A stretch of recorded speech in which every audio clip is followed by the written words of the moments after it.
الذين اصطفى خصوصا افضلهم وخاتم النبيين محمد الامين وعلى اله وصحبه اجمعين. اما بعد فقد قال الله تبارك وتعالى كما ورد في سورة الزمر: اعوذ بالله من الشيطان الرجيم بسم الله الرحمن الرحيم. قل يا عبادي الذين اسرفوا على انفسهم لا تقنطوا من رحمة الله ان الله يغفر الذنوب جميعا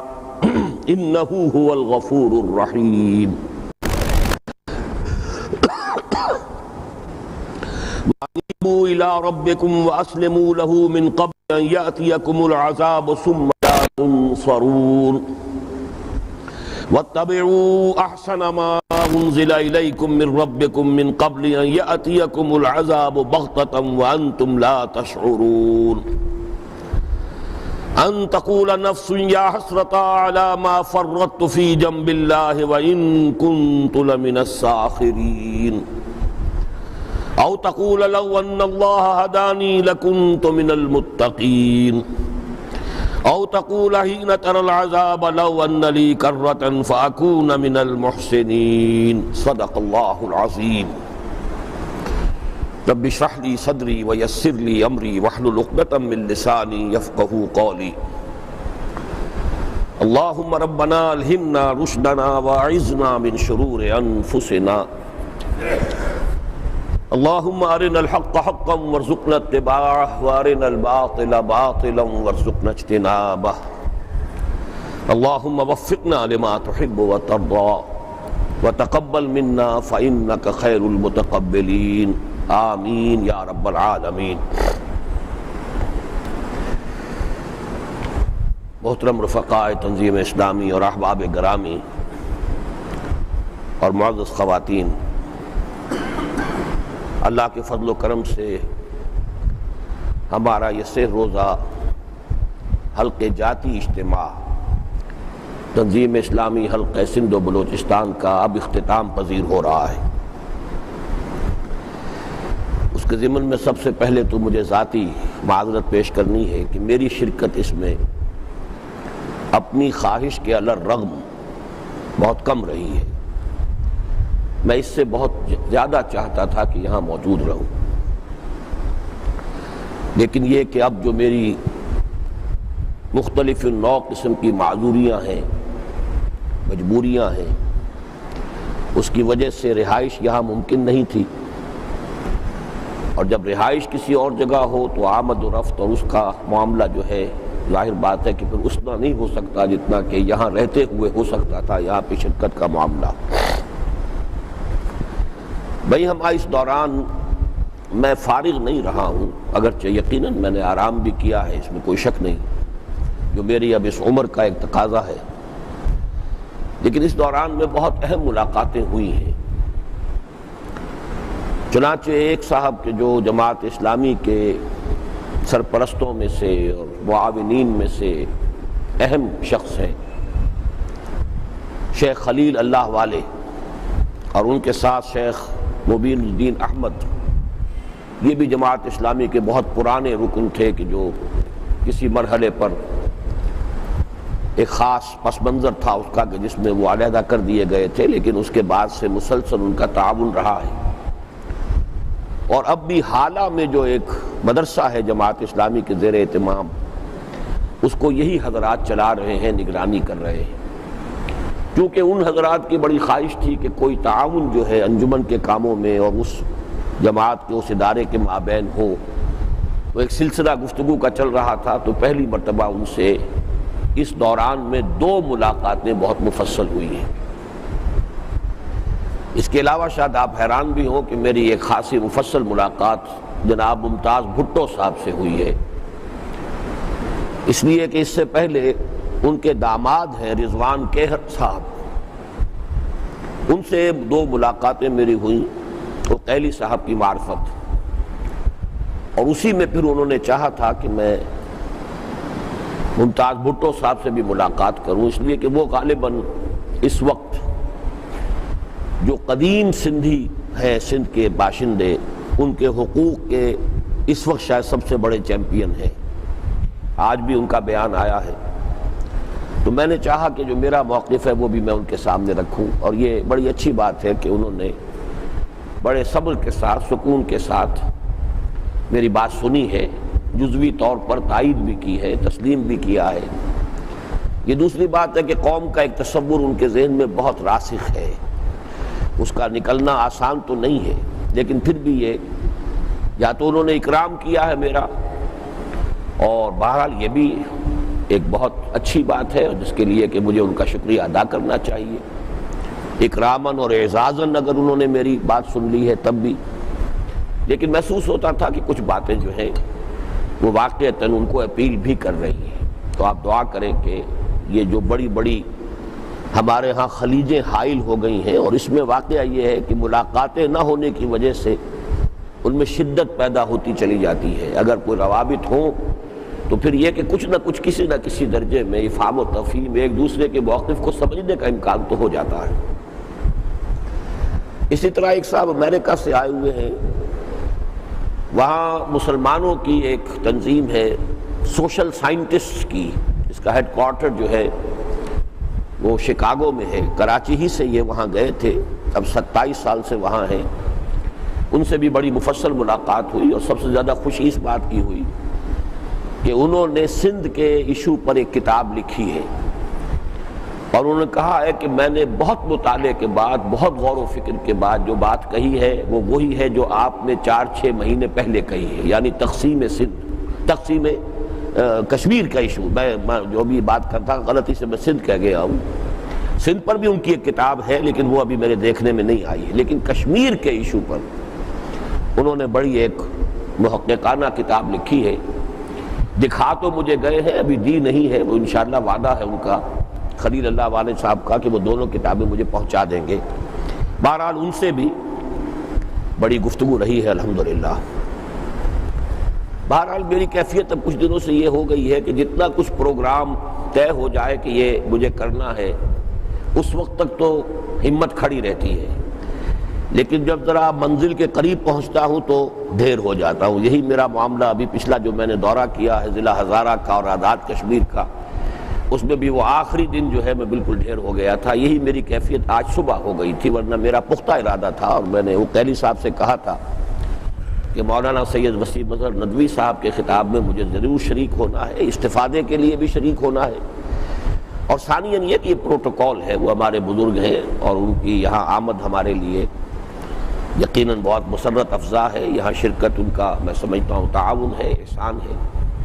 تو اس میں میری یہاں موجودگی ہونی چاہیے تھی۔ میں یہ ساری وضاحت اس لیے بھی کر رہا ہوں کہ ان کے سامنے بھی میرا یہ عذر آ جائے کہ میری طبیعت بہت ہی مزمحل تھی، اور بمشکل میں اپنے آپ کو، اپنی ہمت کو مجتمع کر کے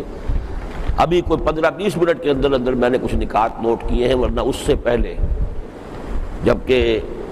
مولانا وسیم اظہر صاحب اور نسیم الدین صاحب پہنچ گئے تھے مجھے لینے کے لیے، میں نے یہ کہا تھا کہ آپ جب لے کر آئیں مولانا کو تو مجھے بھی ساتھ لیتے جائیے۔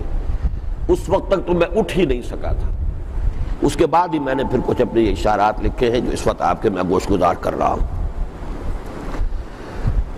دوسرے نمبر پر جو بات میں عرض کرنا چاہوں گا وہ میرا تاثر ہے مجموعی اس اجتماع سے۔ سب سے پہلے تو یہ کہ یہ مقام جو اللہ نے ہمیں عطا کیا ہے، کس قدر وسیع و عریض یہ ہال ہے،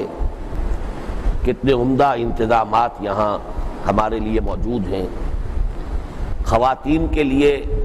ان کی شرکت، مکمل شرکت، لیکن ایسی کہ کہیں پتہ ہی نہیں چلتا کہ کوئی خاتون بھی اس اجتماع میں شریک ہے۔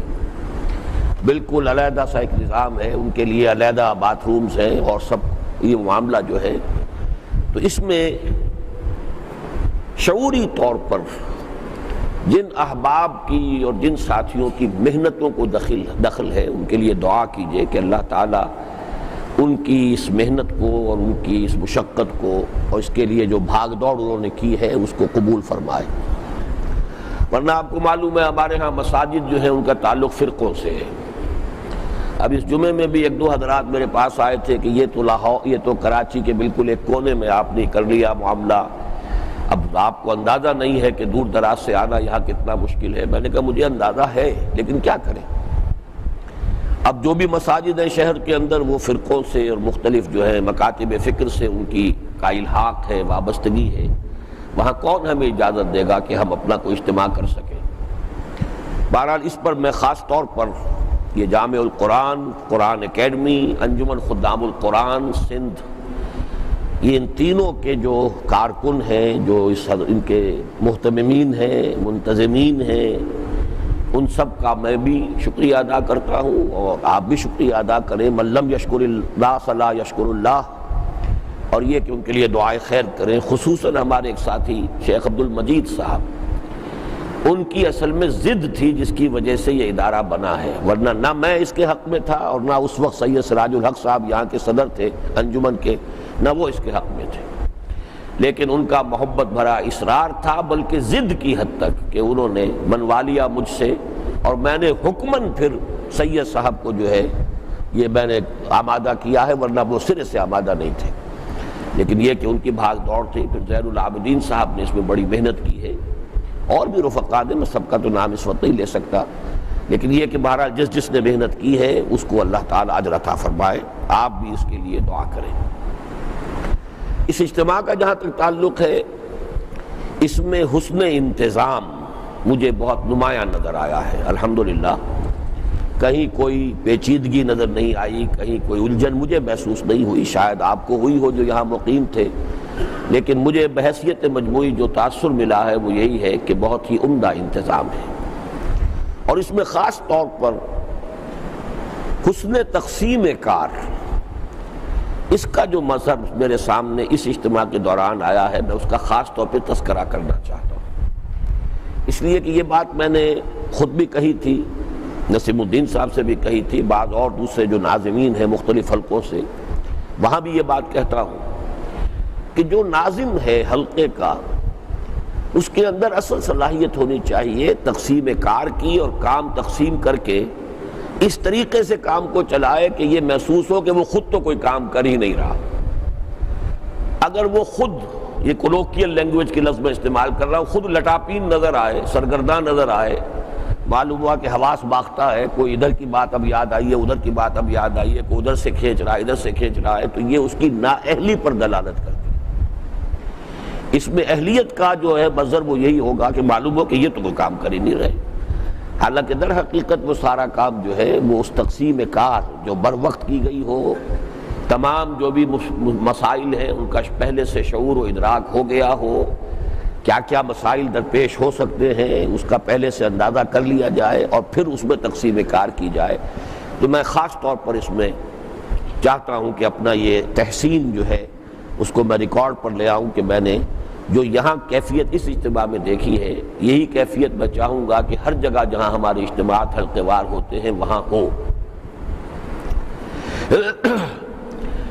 چوتھی چیز جو میرے لیے بڑی حوصلہ افزا ہوئی ہے وہ ہے اندرون سندھ سے رفقاء اور احباب کی شرکت۔ یہ واقعہ ہے کہ اب تک تنظیم ہماری جو ہے وہ بس کراچی شہر تک تھی، سندھ اور بلوچستان میں صرف کوئٹہ شہر تک، باقی سکھر میں بھی وہ ایسے ہی تھی کہ ہر چند کہیں کہ ہے نہیں ہے بھی نہیں بھی ہے، مختلف مواقع پہ بڑی محنتیں بھی کی۔ اسی طرح حیدرآباد میں بڑی محنتیں میں نے کی ہیں، ابتدا میں نہ معلوم کتنی دفعہ گیا ہوں، لیکن کچھ میرے سمجھ میں نہیں آتا کہ کیا وجہ ہے کہ وہاں گاڑی چل نہیں پائی تھی، لیکن اب یہ جو مجھے محسوس ہوا ہے کہ کچھ نہ کچھ گاڑی چلی ہے، اور اندرون سندھ سے خاص طور پر دادو کا علاقہ جو سندھی قوم پرستی کا سب سے بڑا گڑھ، وہاں سے ہمیں ساتھی ملے ہیں، اور وہاں سے یہاں پہ ایک معتدب تعداد میں رفقا نے شرکت کی ہے۔ حیدرآباد سے بھی کچھ رفقا ایکٹیویٹ ہوئے ہیں، سکھر سے بھی کچھ ہوئے ہیں۔ تو بہرحال میرے لیے پھر یہ کہ سندھ کی جو اہم فیملیز ہیں، اب ان میں سے سومرو فیملی یقیناً ایک اہم فیملی ہے۔ اب سومرو برادرز جو ہیں ہمارے یہاں آئے ہیں، وہ میں سمجھتا ہوں کہ ہمارے اندرون سندھ کے کام میں اس کے روح رواں بن سکتے ہیں، اور بنے ہوئے ہیں الحمدللہ۔ لغاری فیملی سے ہمیں ڈاکٹر صاحب ملے ہیں، نوجوان ہیں، اور اس اعتبار سے یہ بھی سندھ کی ایک اہم فیملی ہے۔ اسی طریقے سے اللہ تعالیٰ نے ہمیں یہاں جو اب سندھ کی ہماری انجمن ہے اس کا صدر سندھ ہی دیا ہے، ورنہ یہی ہوتا تھا ہمیشہ کہ کوئی مہاجری اس کے صدر ہوتے ہیں، یا کوئی پنجابی یا کوئی مہاجر، ابھی تک ہمارا معاملہ یہی چلا ہے، لیکن یہ کہ اب عبداللطیف عقیلی صاحب ٹھٹھا کی ایک معروف فیملی ہے اور یعنی بہت باعزت فیملی ہے سندھ کی، اس سے تعلق رکھتے ہیں، تو اس سے مجھے یہ حوصلہ ملا ہے کہ اب اندرون سندھ اور قدیم جو سندھی ہیں ان میں ہماری بات انشاءاللہ تعالی آگے نکلے گی۔ آخری درجے میں یہ کہ رفقا کے جو خطابات میں نے بہرحال سنا تو صرف ایک ہی خطاب ہے بیٹھ کر جو تفصیل کے ساتھ سنا ہے، لیکن یہ کہ اور بھی جو چیزیں آتے جاتے کچھ کانوں میں پڑتی رہی ہیں، کچھ نیچے بھی چونکہ لاؤڈ سپیکر لگا ہوا تھا، تو مجھے اس اعتبار سے بھی اطمینان ہوا ہے کہ ظاہر بات ہے کہ جب کوئی شخص بیان کر رہا ہو، تقریر کر رہا ہو، تو اس سے اندازہ ہو جاتا ہے کہ اس کا اپنا ڈیپتھ جو ہے فہم کی وہ کتنی ہے، اور یہ کہ پھر اس کو صلاحیت کتنی حاصل ہے اپنے اس خیال کو ظاہر کرنے کی۔ تو اس اعتبار سے بھی مجھے اطمینان ہوا ہے الحمدللہ، گویا کہ مجموعی طور پر یہ اجتماع میرے لیے صرف اطمینان بخش اور تسلی بخش ہی نہیں، مسرت بخش اور حوصلہ افزا رہا ہے۔ اب اسی کے ساتھ جڑتے ہوئے میں چاہتا ہوں کہ کچھ اور باتیں بھی کہ جو اس دوران میں آئی ہیں جنہیں میں اللہ تعالیٰ کی طرف سے بشارتوں کے ذیل میں شمار کرتا ہوں۔ میرا ابھی جو دورہ ہوا ہے آزاد کشمیر کا اور پھر ہزارے کا ایک علاقہ ایبٹ آباد اور بالا کوٹ، آزاد کشمیر میں دھیر کوٹ، رنگلہ، مظفر آباد، اس سب کا جو مجموعی تاثر میرے سامنے آیا ہے وہ یہ ہے کہ اب ہمارے کام سے اور ہمارے نام سے واقفیت بہت وسیع حلقے تک پہنچ چکی ہے۔ پہلے ایک شکل یہ آتی تھی کہ صرف میرا نام ایک ذات کے حوالے سے، چونکہ وہ الہدا کا پروگرام چلا تھا، سال ڈیڑھ سال چلا، اس کے حوالے سے تو میری شخصی تعارف تو بڑے پیمانے پر تھا، لیکن یہ لوگ نہیں جانتے تھے کہ تنظیم کے نام سے بھی کوئی جماعت موجود ہے۔ لیکن اب میں سمجھتا ہوں کہ وہ خلا جو ہے وہ بہت حد تک پورا ہو گیا ہے، اور اب لوگوں میں تعارف جو ہے وہ صرف میری ذات کا نہیں بلکہ اس کام کا، تنظیم کا، تحریک خلافت کا، اس حوالے سے، اور ہماری موٹی موٹی باتیں بھی لوگوں کے اب علم میں ہے۔ ہمارا جو بھی منہج انقلاب ہمارے پیش نظر ہے اس کو بھی لوگ جانتے ہیں کہ یہ ہے۔ اب اس سے کوئی اختلاف کرے، کوئی اس کے کسی پہلو پر کوئی اعتراض وارد کرے، یہ علیحدہ بات ہے، لیکن ایک شکل یہ ہو کہ پتہ ہی نہ ہو، اور یہ کہ دوسری تحریکوں سے ہم کس اعتبار سے ممیز ہیں، ان سے ہمارا جو ہے مابہل امتیاز پہلو کون کون سے ہیں یہ لوگوں کو معلوم ہی نہ ہو، وہ بات الحمدللہ کہ اب نہیں ہے۔ مظفر آباد اور ایبٹ آباد میں ہمارے جو دو اجتماعات ہوئے ہیں، میں قطعاً توقع نہیں کر سکتا تھا جس طریقے کی وہاں حاضری ہوئی ہے۔ مظفر آباد میں ایک جمنیزیم، ایک بڑا ہال تھا، اور وہ کھچا کھچ بھر گیا تھا عین وقت کے اوپر، حالانکہ موسم بہت خراب تھا۔ اس پورے عرصے میں مسلسل طوفانی بارشیں وہاں ہوتی رہیں، گویا کہ یہ پہاڑی علاقوں میں جو ہوتا ہے دور سے ادھر ادھر سے لوگ آنے والا، اس کا راستہ بند تھا بالکل، لیکن اس کے باوجود جو ہے وہ بہت ہی عمدہ، بہت یعنی جم کر لوگوں نے پوری بات سنی ہے۔ غالباً 2.5 گھنٹے کی بات شاید وہاں ہو گئی تھی، اور لیکن یہ کہ لوگوں نے پورے اطمینان۔ اسی طریقے سے ایبٹ آباد کا ٹاؤن ہال ہے، وہ خاصا بڑا ہے، پھر یہ کہ اس میں 2-2 کی سیٹیں جو تھی اس میں 3-3 آدمی بیٹھے ہوئے تھے، اور پھر درمیان میں بھی تل دھرنے کو جگہ نہیں، اضافی کرسیاں رکھ کر، پھر برآمدے بھرے ہوئے تھے۔ تو یہ 2 جگہوں پر تو ہمارے یہ اجتماعات جو ہیں بڑے حیران کن ہوئے ہیں۔ یہ اللہ تعالیٰ کا میں سمجھتا ہوں کہ کچھ علامات ہوتی ہیں کہ شاید کچھ اب لوگوں کی توجہ ادھر منعطف ہو رہی ہے، بس اس درجے میں بات کر رہا ہوں۔ اس کے علاوہ آزاد کشمیر کے 2 مقامات، ایک دھیر کوٹ، بہت سے لوگوں نے نام بھی نہیں سنا ہوگا، وہ چونکہ خاصی اونچائی پر ہے اور دشوار گزار راستے ہیں وہاں کے، رنگلہ اس سے بھی اوپر ہے، وہاں پر بھی جا کر یہ معلوم ہوا شدید طوفانی بارش دھیر کوٹ میں تھی، وہاں مجھے 1 کی 3 تقریریں کرنی پڑ گئیں، یعنی ایک اجتماع انتظام کیا گیا تھا، لیکن چونکہ اس وقت موسلا دھار بارش ہوئی تھی تو توقع ہی نہیں تھی کہ کوئی لوگ آئیں گے، لہذا میں نے بھی کوئی اپنا ذہن بھی خاص تیار نہیں کیا، اور توقع تھی کہ لوگ آئیں گے نہیں تو اس وقت تو جلسہ ہوگا ہی نہیں، لیکن وہاں 200-250 آدمی جو ہے وہ جمع ہو گیا بالکل خلاف توقع، اور اس موسم میں تو مجھے تقریر تو کرنی پڑی پوری۔ پھر تقاضا ہو گیا صاحب بہت سے لوگ نہیں آ سکے ہیں، اب کل آپ دوبارہ تقریر کیجئے اور شہر کے وسط میں کیجئے، تو پھر مجھے وہ دوسری تقریر کرنی پڑی۔ رنگلہ ایک مقام ہے، وہاں سے بہت سے حضرات کو آنا تھا شرکت کے لیے، تو وہاں پھر میں خود چل کر گیا اور وہاں اسکول میں ایک اجتماع ہوا اور وہاں پر بھی بہت اچھی حاضری ہوئی۔ اسی طریقے سے ایبٹ آباد سے واپس آتے ہوئے ایک جگہ شیشہ ہے، وہاں ایسے رک گئے بغیر کسی اطلاع کے۔ ہاں، اسکول میں ہمارے کچھ جو معاونین خلافت تھے وہ کبھی ہوا کرتے تھے، وہاں پہ فوراً انہوں نے چھٹی کی گھنٹی بجائی، تمام بچوں کو جو ہے وہ شاید 1 گھنٹے پہلے جو ہے وہاں پر وہ تفریح کر دی گئی اور تمام اساتذہ آ گئے، وہاں گفتگو رہی۔ تو مجھے جو اندازہ ہوا ہے وہ یہ ہے کہ ایک تو یہ کہ کچھ اب ہمارا تعارف جو ہے وہ ہو گیا ہے الحمدللہ، کم سے کم ان علاقوں میں جن کی بات میں کر رہا ہوں، اور دوسرے یہ کہ ہماری بات سے اب واقفیت لوگوں کو ہے اور کسی درجے میں دلوں کے اندر کوئی نرم گوشہ اور کچھ رجوع جو ہے وہ پیدا ہوا ہے۔ ایک بہت بڑی خوشخبری جو اس دورے میں مجھے ملی ہے اور آپ سب کے لیے بھی بہت بڑی خوشخبری ہے، آزاد کشمیر کی سب سے نمایاں مذہبی شخصیت مولانا سید مظفر حسین ندوی، یہ معمر ہے مولانا سید وسیم احمد ندوی صاحب کے ہی ایک طرح سے ہم عصر بھی ہیں، شاید 2-3 سال ہی ان سے سینئر تھے وہاں ندوے میں، اور مولانا نے شاید ان کو بتایا تھا کہ مولانا نے کچھ پڑھا بھی ہے ان سے، گویا کہ استاد شاگرد کا رشتہ بھی ہے ان کے اور ان کے مابین۔ وہ تنظیم میں شامل ہو گئے ہیں اور ان کا معاملہ یہ ہے کہ آزاد کشمیر کا جو اوپر کی جو ہائرارکی بھی کہہ لیں اور اوپر کی جو بھی بیوروکریسی ہے، ساری کی ساری ان سے بہت اچھی طرح واقف اور بہت ہی بے تکلف ان کے تعلقات ہیں، اور ایک خاص اعتبار سے ان کی شخصیت میرے لیے بڑی دلچسپی کا مرکز رہی ہے بہت پہلے سے۔ بہت سے حضرات کے علم میں ہوگا کہ یہ باتیں میری تحریر میں کبھی کبھی آئی ہیں اور گفتگوؤں میں بھی، کہ یہ جو 2 تحریکیں ہمارے ملک میں دینی تحریکیں صرف 2 تھیں، باقی تو فرقے وارانہ علماء کی جماعتیں ہیں جنہیں اب میں بہت سخت لفظ سے بھی تعبیر کرتا ہوں کہ ٹریڈ یونینز ہیں، وہ صرف ٹریڈ یونینز کے علاوہ ان کی کوئی حیثیت نہیں ہے۔ وہ ایک خاص فرقے سے تعلق رکھنے والے علماء، ان کے مدارس، ان کی سروسز، ان کا اپنا حلقہ، اس سے اس کا تعلق ہے، وہ تحریکیں نہیں کہلا سکتے۔ تحریکیں صرف 2 ہیں، جماعت اسلامی کی تحریک تھی جو تحریک تھی، ایک انقلابی انداز کی تحریک تھی، اور تحریک تبلیغی جماعت کی حرکت اس میں ہے، بے پناہ حرکت ہے، اس میں تو کوئی شک ہی نہیں، اگرچہ وہ تصور ان کا جو ہے وہ روایتی زیادہ ہے اور مذہب اور وہ عبادات وغیرہ کا معاملہ ہے وہ زیادہ ہے، اس میں کوئی اجتماعی فکر جو ہے وہ زیادہ نہیں ہے بلکہ نہ ہونے کے درجے میں ہے،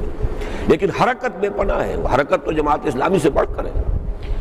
ان دونوں تحریکوں کے مزاجوں میں خاصا ایک دوسرے سے فرق بلکہ کچھ بعد بھی ہے، بعض اعتبارات سے تو تضاد کسی کیفیت ہے۔ تو میں یہ سوچا کرتا تھا، بلکہ مجھے یاد آیا کہ مولانا مودودی سے لوگ اور جو جماعت کے حلقے کے لوگ ہیں وہ مولانا مودودی کے بارے میں یہ کہا کرتے تھے کہ کاش کہ مولانا مودودی میں وہ اوصاف بھی جمع ہو جائیں کہ جو مولانا الیاس صاحب میں ہیں، یا مولانا الیاس صاحب میں کاش کہ وہ اوصاف بھی جمع ہو جاتے جو مولانا مودودی میں ہیں۔ تو میں یہ کہا کرتا تھا کہ یہ تو بڑا مشکل ہے، شخصیتیں تو اپنی جگہ پر، اپنا صغرا کبرا اپنا ہوتا ہے، اپنا پس منظر ہوتا ہے، اپنا ذہنی افتاد، اپنی مزاجی افتاد، لیکن یہ میں البتہ چاہتا تھا کہ ہم ایک تحریک، ایک آئیڈیل کے طور پر ہمیشہ میرے پیش نظر رہی ہے کہ ایسی جماعت پیدا ہو، ایسی تحریک ہو کہ جو فکر کے اعتبار سے جماعت اسلامی کا انقلابی فکر، فرائض دینی کا وہ تصور جو جماعت اسلامی نے دیا، دین کا وہ ہمگیر تصور جو جماعت اسلامی نے دیا، اور میری تحقیق میں اصلاً وہ علامہ اقبال نے دیا اور مولانا مودودی نے اپنے عام فہم انداز نگارش سے اس کو پھیلایا بہت بڑے حلقے میں۔ بہرحال یہ جو چیز ہے، اس کے ساتھ اگر تبلیغی جماعت کا تدین جمع ہو جائے، تقویٰ جمع ہو جائے، تو یہ ہے اصل میں کہ جو ایک طرح کی ہمارے لیے مطلوب شے ہے، ایک مقصود کے درجے میں۔ اگر یہ آسان نہیں ہے، ہم بھی اس ٹارگٹ کو ابھی کسی درجے میں بھی اچیو نہیں کر پائے ہیں، قطعاً نہیں کر پائے ہیں، لیکن یہ کہ اس طرح کا ایک گول، ایک آئیڈیل سا تو ہوتا ہے کہ ان دو تحریکوں کے اندر جو خیر کے نکات ہیں، پہلو ہیں، بہتری کے ہیں، وہ جمع ہو جائیں۔ لیکن یہ شخصیت ایسی ہے کہ ان کے اندر وہ دونوں چیزیں جمع ہیں۔ یہ اصل میں مولانا علی میاں سید ابو نصر ندوی مدّ ظلہ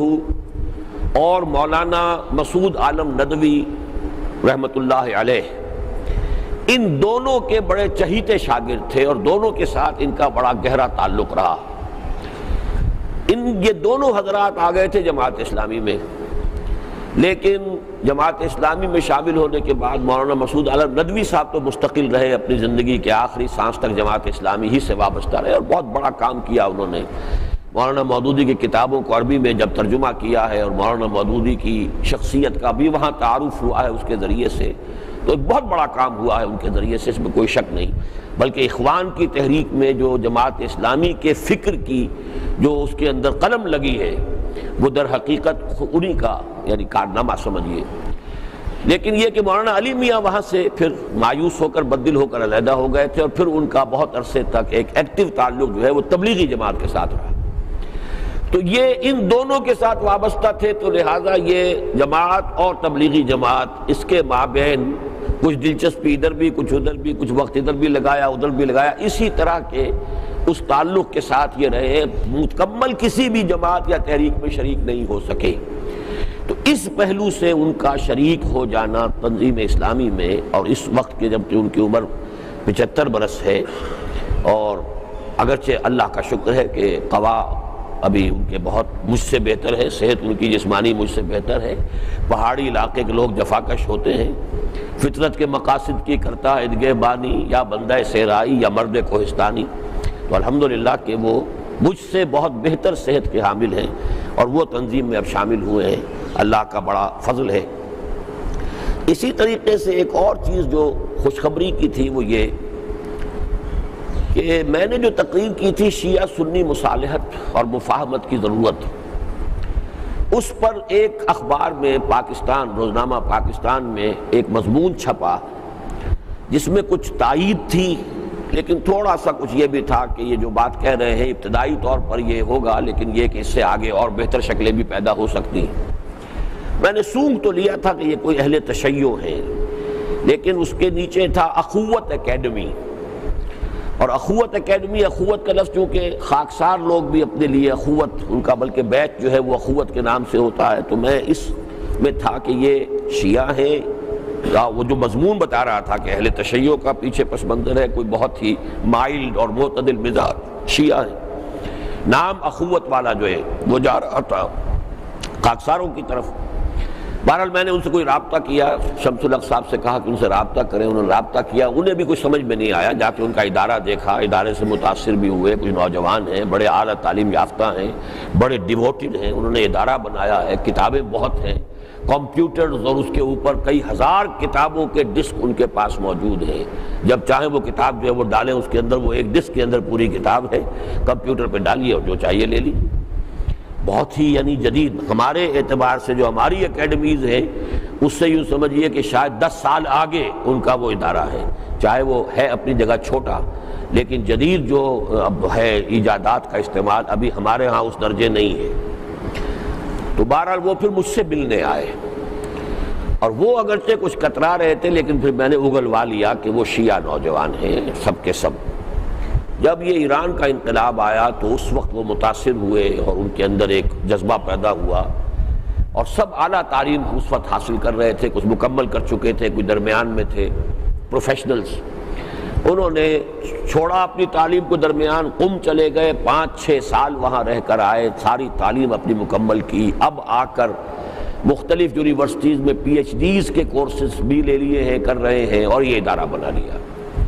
تو انہوں نے کہا کہ ایک زمانے میں تو ہم آپ کو بس یہاں کہہ کے وہ چپ ہو گئے، میں نے پھر وہ بات پوری کر دی کہ آپ مجھے بہت ہی سخت مخالف شیعہ سمجھ کے جی ہاں یہ ہمارا، لیکن اب کہہ نہیں سکتے تھے کہ ایک زمانے میں، تو وہ ایک زمانہ تھا میرا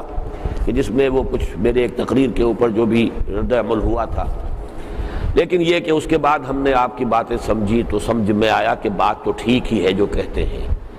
تو پھر یہ کہ میں جب واپس آیا ہوں تو انہوں نے استقبالیہ دیا، اپنے ادارے میں بلایا، میں واقعتاً یہ ہے کہ اس اعتبار سے بہت متاثر ہوا، ان کی ڈیپتھ آف کمٹمنٹ، ان کی لگن، اس کا معاملہ جو ہے وہ ہم سب کے لیے ایک یعنی قابل تقلید مثال ہے۔ وہ بہت ہی یعنی دھن کے پکے لوگ معلوم ہوتے ہیں، اور خاصی وسعت نظر ان کے اندر موجود ہے۔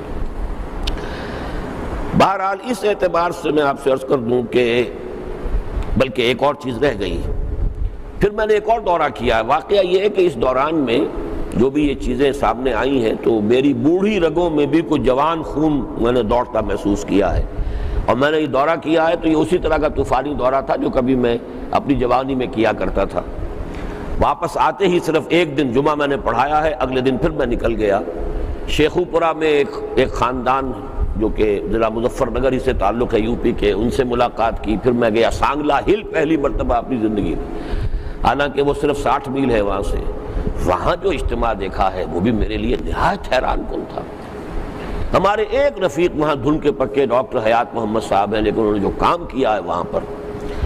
یوں سمجھیے کہ شدید گرمی، حبس انتہائی، بجلی فیل،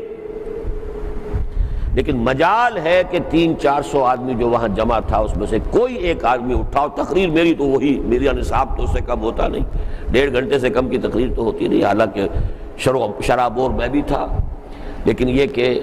بہت ہی میرے لیے حیران کن تھا۔ پھر وہاں سے میں ٹوبہ ٹیکسنگ کا گیا جو دارالسلام کہلاتا ہے۔ ہمارے ساتھی عبدالواحد عاصم صاحب، چونکہ ان کا اصل جو سمجھیے کہ شہر اس وقت جہاں ان کے والد صاحب بھی الحمدللہ بقید حیات ہیں، موجود ہیں، اور کئی ان کے عزیز ہیں، ان کی جائیداد ہے وہاں، انہوں نے وہاں پر اب ایک ادارہ قائم کیا ہے الہدا لائبریری، اور اس کے لیے انہوں نے بڑا فنکشن کیا، لوگوں کو جمع کیا۔ اس کا مجھے وہ کرنا تھا افتتاح، تاکہ وہاں پر کیسٹس، لائبریری بھی ہو، فروخت کا بھی بندوبست ہو، کتابیں بھی ہو، کتابیں ایشو بھی کی جائیں، کتابوں کی فروخت بھی ہو۔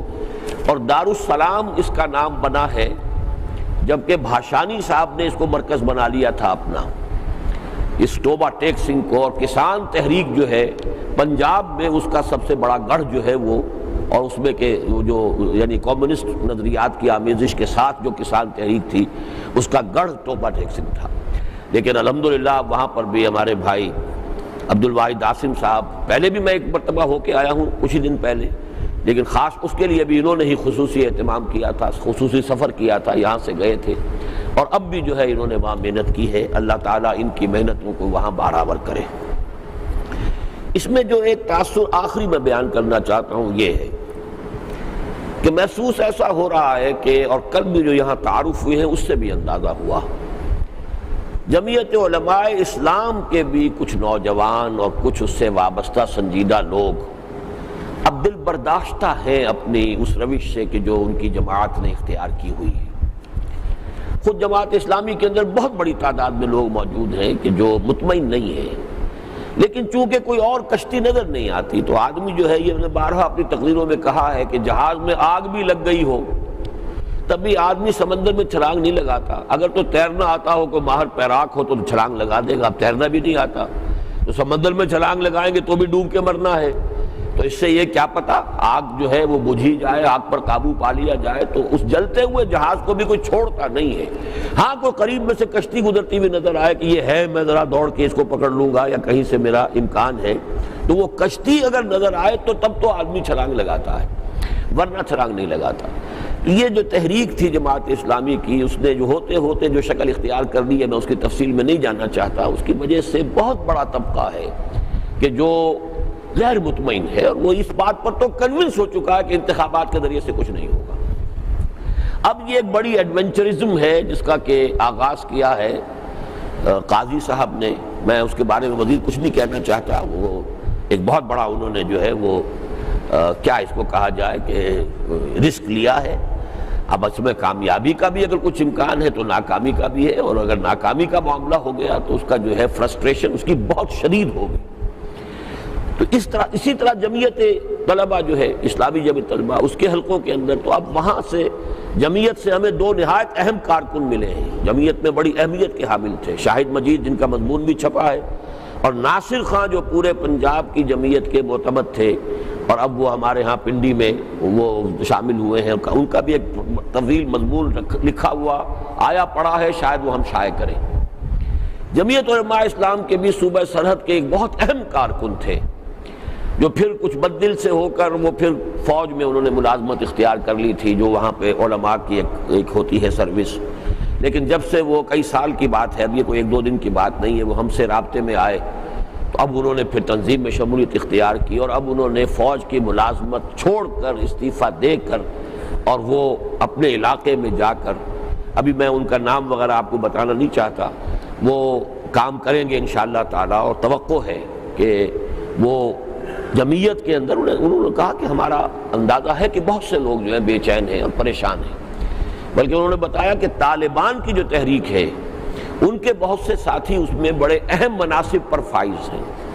تو میں نے ان سے یہ بھی کہا ہے کہ وہ طالبان کی جو اس کی تحریک ہے اس کے بارے میں بھی کچھ فرسٹ ہینڈ انفارمیشن ہمیں دیں۔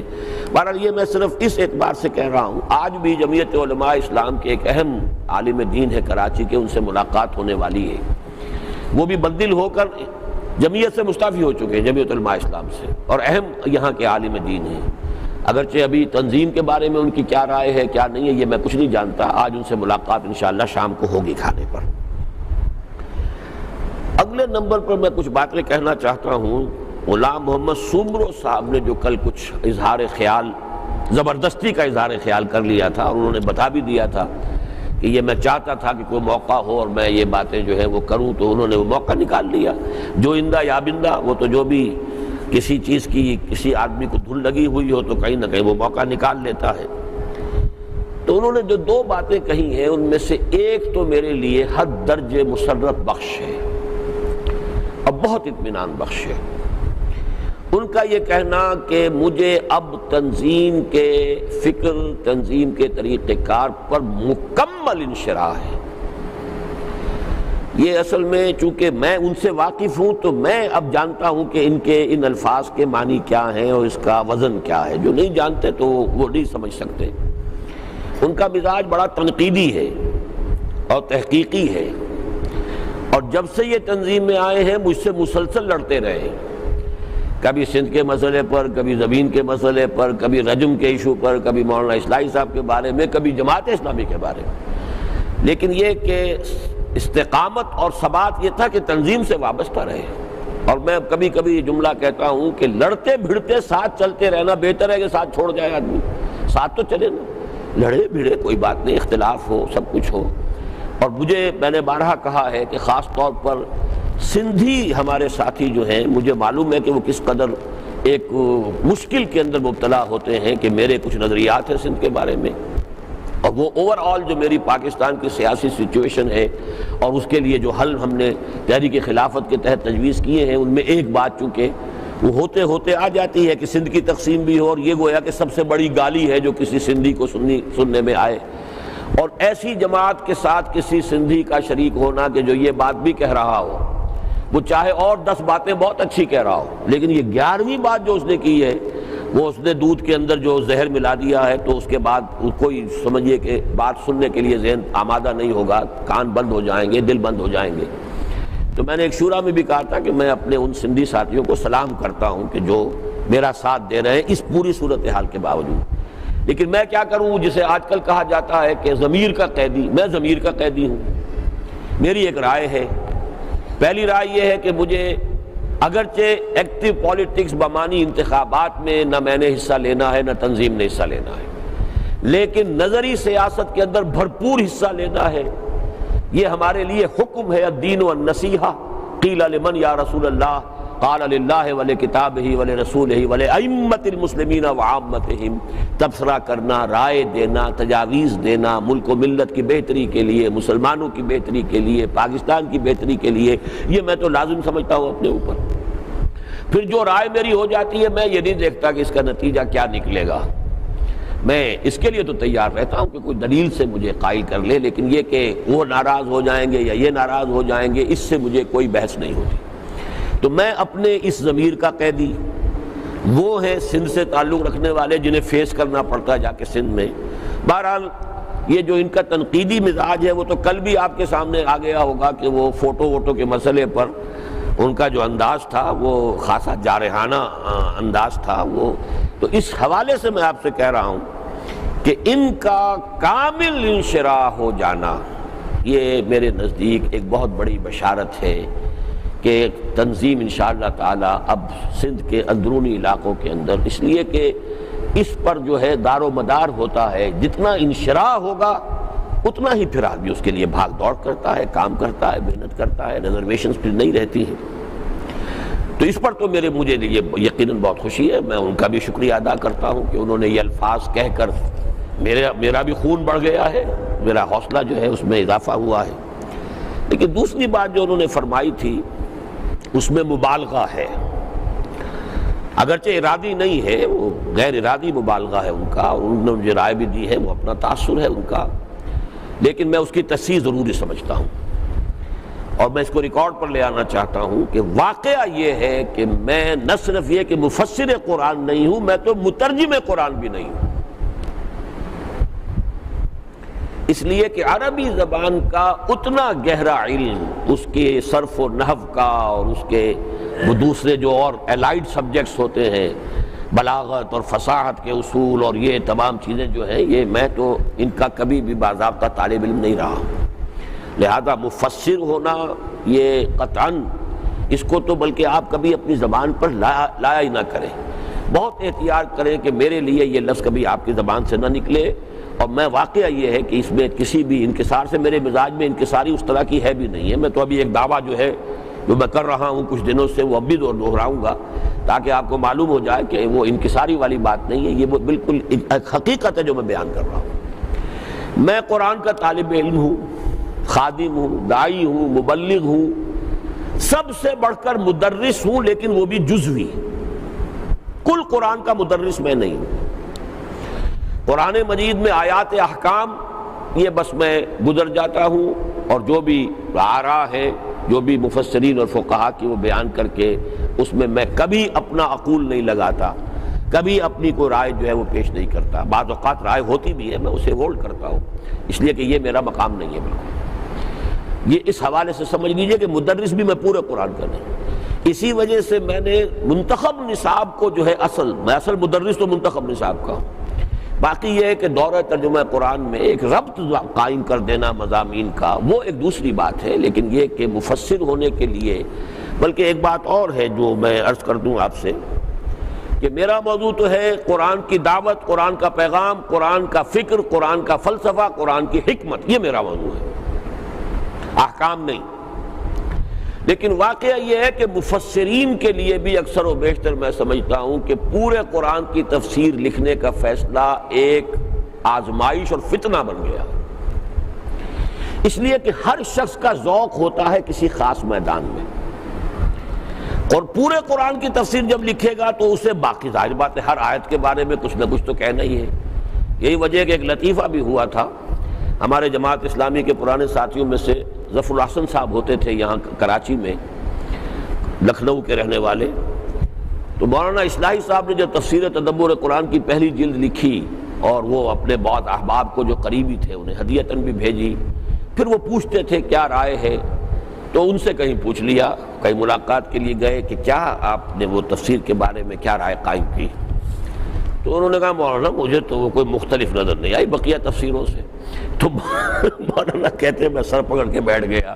کہ میری اتنی محنت اور میری اتنی جو بھی یعنی کاوش ہے اس سب کا جو ہے وہ زیرو کر دیا، کوئی وجہ کیا ہے؟ 90% تو تفسیر وہی ہوتی ہے، باقی یہ ہے کہ جہاں کسی جو ہے معاملات ان میں کسی کا ذوق تفسیری، اب دیکھیے بہت سے ہماری تفسیریں ہیں، تفسیر احکام القرآن، جن کا ذوق تھا فقہی، انہوں نے صرف ان آیات کی تفسیر کی ہے کہ جن سے آیات احکام کا استنباط ہوتا ہے، اور وہ پوری تفسیریں کہلاتی ہیں، لیکن احکام القرآن باقی آیات سے انہوں نے بحث نہیں کی۔ تو مجھے تو واقعہ یہ ہے کہ مولانا اصلاحی صاحب بھی اور مولانا مودودی، ان دونوں کی تفسیروں میں تو میں یہ سمجھتا ہوں کہ مکمل تفسیر لکھنے کی وجہ سے بہت سی ایسی صورتیں ہیں کہ جن سے وہ بچ سکتے تھے اگر مکمل تفسیر لکھنے کا فیصلہ نہ کر لیتے۔ میں نے مولانا اصلاحی صاحب کو مشورہ بھی دیا تھا ایک موقع پر کہ جب آپ نے جلد لکھ لی ہے پہلی، اور وہ میں نے شائع کی تھی، تو میں نے کہا تھا کہ اب آپ مکمل تفسیر نہ لکھیے، آپ کا انداز جو ہے تفسیر کا، اصول تو آپ پہلے بھی دے چکے تھے، ان کی ایک بڑی پرانی کتاب ہے مبادئ تدبر قرآن کے نام سے میں نے شائع کی، مکتبہ چراغ راہ نے اسے صرف تدبر قرآن کے نام سے شائع کیا تھا، لیکن جب تدبر قرآن کے نام سے اصل تفسیر شروع ہوئی تو میں نے اس کا نام بدل دیا مبادئ تدبر قرآن۔ اصول وہاں ہیں، ان اصول کی اپلیکیشن سورہ بقرہ اور سورہ آل عمران کی تفسیر میں آپ نے کر دی ہے۔ اب قرآن مجید کے وہ خاص مقامات جن کے بارے میں آپ کو خصوصی انشراح ہو، اس پر مقالات لکھ دیجئے۔ کاش کہ مولانا نے میرا یہ مشورہ مان لیا ہوتا. اب پوری تفسیر لکھنے میں آدمی پھر وہ کہیں بھرتی کی بات بھی ہے، وہ دیکھتا ہے کہ مجھے اب آگے جانا تھا، اتنا میں نے کر لیا، اتنا رہ گیا ہے، اور یہ وہ سارا کام جو ہے اس کو پورا کرنے کا، تو اس میں اس طرح کی چیزیں بھی آ جاتی ہیں. اور پھر وہ چیزیں کہ جو ان کا خاص فن نہیں ہے، اس میں ظاہر بات ہے کہ آدمی پھر جو ہے کہیں ٹھوکر بھی کھا جاتا ہے. بہرحال میں جو کچھ آپ سے عرض کر رہا ہوں کہ میں ہرگز مفسر نہیں ہوں، اس مغالطے کو ذہن سے نکال دیں اور کبھی یہ لفظ میرے بارے میں نہ لائیں. میں تو ترجمہ بھی دیکھتا ہوں کہ 4 افراد نے کیا ترجمے کیے ہیں، پھر یہ کہ جو تھوڑی بہت شد بدھ مجھے عربی قواعد کی ہے اس سے میں یہ ضرور دیکھ لیتا ہوں کہ کس کا ترجمہ یا کس کی ترجمانی میرے رائے میں قریب تر پہنچ گئی ہے. لیکن خالص صرف اپنی رائے پر محض ترجمہ کر دینا، میں اپنا مقام یہ بھی نہیں سمجھتا. البتہ ایک بات کا مجھے دعویٰ ہے، اور وہ یہ کہ فکر قرآنی جس کو ہم کہیں گے، قرآنک تھاٹ، اس میں اللہ تعالیٰ نے مجھے ایک غیر معمولی جامعیت عطا کی ہے. یہ اللہ کا خاص فضل ہے، اس لیے کہ اس نے میرے لیے حالات ایسے پیدا کر دیے. میرا معاملہ کیا ہے، میں نے جیسا کہ اپنے وہ دعوت رجوع القرآن کے اندر میں نے تفصیل بیان کر دی ہے، اللہ نے یہ مزاج دیا تھا کہ مولانا مودودی، اس سے جو کچھ میں نے حاصل کیا ان کے یعنی فکر قرآنی سے یا ان کی تفہیم سے یا ان کی کتب سے، یہ نہیں ہوا کہ اگر انہوں نے مجھے ان کی ذات سے کسی وقت کوئی سوء ظن ہوا، بعد میں تو وہ سوء ظن ختم ہو گیا ہے، لیکن ایک دور تو مجھ پر گزرا ہے سوء ظن بھی رہا ہے. لیکن اس کا یہ مطلب نہیں تھا کہ میں ان کی فکر کو بھی ٹھوکر مار کر پھینک دوں. مجھے وہ چیز جو اس کے اندر جو خیر ہے، جو صحیح ہے، قیمتی متاع ہے، وہ تو میری مستقل، وہ میری ہی نہیں سمجھیے میرا اثاثہ ہے، میری دولت ہے. مولانا اصلاحی صاحب، ایک زمانے میں بڑی تلخی ہوئی، مولانا نے میرے خلاف جو ہے کوئی پمفلٹ ٹائپ جو ہے وہ شائع کیے، ہمیں بھی جواباً بھائی جمیل الرحمان صاحب کو میدان میں آنا پڑا اور اظہار حقیقت کے نام سے اتنی موٹی کتاب انہوں نے لکھی، بڑی شدید تلخی ہوئی. اس کا یہ مطلب نہیں تھا کہ طریقے تدبر قرآن جس تک کہ ایک رسائی اللہ تعالیٰ نے مجھے ان کے ذریعے سے عطا کی ہے میں اس سے بھی متنفر ہو جاتا.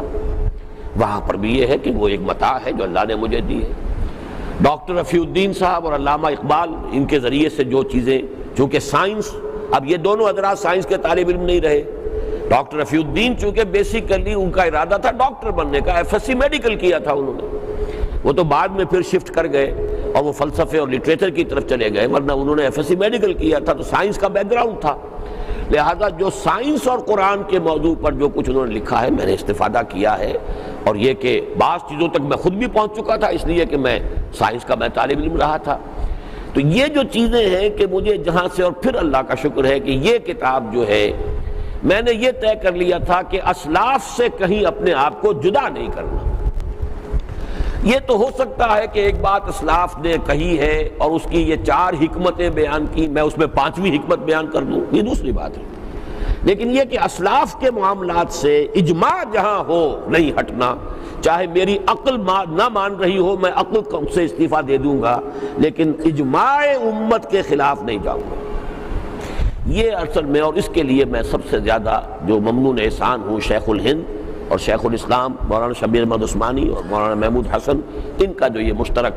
ترجمہ اور پہلے 5 پاروں کے حواشی بھی شیخ الہند کے ہیں اور باقی جو ہے شیخ الاسلام مولانا شبیر احمد عثمانی کے ہیں. تو میں نے یہ 4 اپنے منبع بیان کیے ہیں اور ان میں سے عروۃ الوثقی اسے قرار دیا ہے. اسلاف سے جوڑنے والی شے یہ ہے. اس کے ساتھ سائنس کا میرا تعلیم کا بیک گراؤنڈ ہو گیا، اللہ تعالیٰ نے ادھر مجھے بھیجا، حالانکہ ڈاکٹری مجھ سے کروانی نہیں تھی. اب تو مجھے معلوم ہے نا کہ اللہ تعالیٰ کی مشیت میں نہیں تھا، چاہے پہلے تو مجھے نہیں معلوم تھا لیکن اب تو معلوم ہے کہ مجھے ڈاکٹری نہیں کروانی اس نے، لیکن پڑھوایا وہ تاکہ سائنس کے مبادیات جو ہے اس کا گرفت، ذہن کی گرفت میں آ جائیں. اور آخری چیز یہ کہ اللہ تعالیٰ نے ذہن منطقی عطا کیا تھا. منطق میں نے کبھی نہیں پڑھی لیکن ذہن منطقی ہے. یہ 6 ایلیمنٹس ہیں میرے فکر کے، اور اس فکر کے حوالے سے اب میں ایک بہت بڑا دعویٰ جو میں اس سے پہلے بھی کر چکا ہوں آج پھر دوہرا رہا ہوں. وہ دعویٰ یہ ہے جو حضرات واقف ہیں میرے فکر سے اور فلسفے سے کہ اسلام کی نشت ثانیہ کا اللہ کی مشیت میں جو علاقہ نقطہ آغاز بنے گا وہ یہی ہے. الف ثانی میں اسلام کی روحانی اور فکری مرکز ثقل کی حیثیت بر عظیم پاک و ہند کو حاصل ہے. مجددین امت 11ویں 12ویں 13ویں 14ویں صدی کے اس خطے میں آئے ہیں۔ اس حوالے سے جو پورا ہے وہ آپ کے سامنے موجود ہے۔ اس میں جو عمل ضروری تھا، یہ نشأت ثانیہ، دوسری بات میں نے آپ کو یہ بتائی ہے کہ علامہ اقبال نے انقلابی فکر کی جو تجدید کی ہے اس پر پہلی تعمیل کی کوشش، تنظیم بنا کر اس کو لے کر چلنے کی کوشش ابوالکلام آزاد نے کی ہے، دوسری مولانا مودودی نے کی ہے، تیسری ہم کر رہے ہیں۔ اب جو بات بتا رہا ہوں اس پس منظر میں وہ یہ ہے کہ یہ قرآن مجید کے ساتھ جو میرا شغف رہا، شغل رہا، میں نے اپنی زندگی کے بہترین لمحات جو ہیں قرآن مجید کے بیان کرنے میں، پڑھنے میں، سیکھنے میں، سکھانے میں، درس دینے میں صرف کیے ہیں، اس کا ماحصل یہ ہے کہ اللہ تعالیٰ نے میرے ذریعے سے اسلام کی نشأت ثانیہ کے 4 تقاضوں کو پورا کرا دیا ہے۔ نمبر 1، دعوت رجوع القرآن کے ضمن میں قرآن اور سائنس کے مابین کامل مطابقت، جو کہ آج کی سب سے بڑی ضرورت ہے۔ الحمدللہ وہ کام اللہ تعالیٰ نے ہمارے ذریعے سے پورا کرایا۔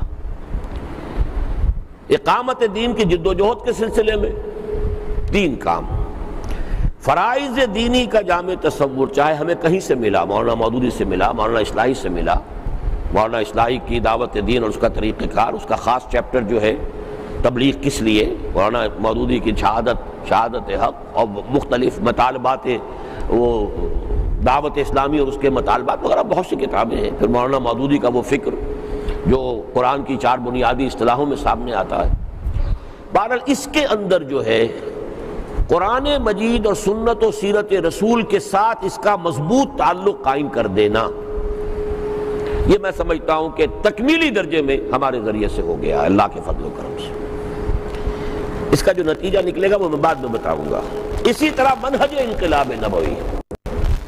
اس میں خلا جو تھا مولانا مودودی کی سوچ میں، اس کو اللہ نے ہمارے ذریعے سے پر کرا دیا ہے۔ وہ یہ کہ اللہ کراتا ہے کام، یہ تو در حقیقت نہ قسمی دہانت نہ قسمی دہد، خدا می دہانت خدا می دہد، نہ کوئی دلواتا ہے نہ کوئی دیتا ہے، خدا دلواتا ہے خدا دیتا ہے، وہ تو سارا کا سارا جو ہے وہ در حقیقت اللہ کی طرف سے ہے۔ اور اس سلسلے میں تیسری چیز، تنظیم کی اساس بیعت، جس انشراح صدر کے ساتھ اور جس اعتماد کے ساتھ ہم نے اس کو رکھا ہے آج کے زمانے میں، کہ اکبر نام لیتا ہے خدا کا اس زمانے میں، کہ سب سے زیادہ بدنام انسٹیٹیوشن جو ہے وہ بیعت کا ہو چکا تھا،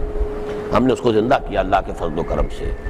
یہ 4 کام جو ہے یہ در حقیقت اس جگہ تک پہنچ گئے ہیں کہ جس سے میں نتیجہ نکالتا ہوں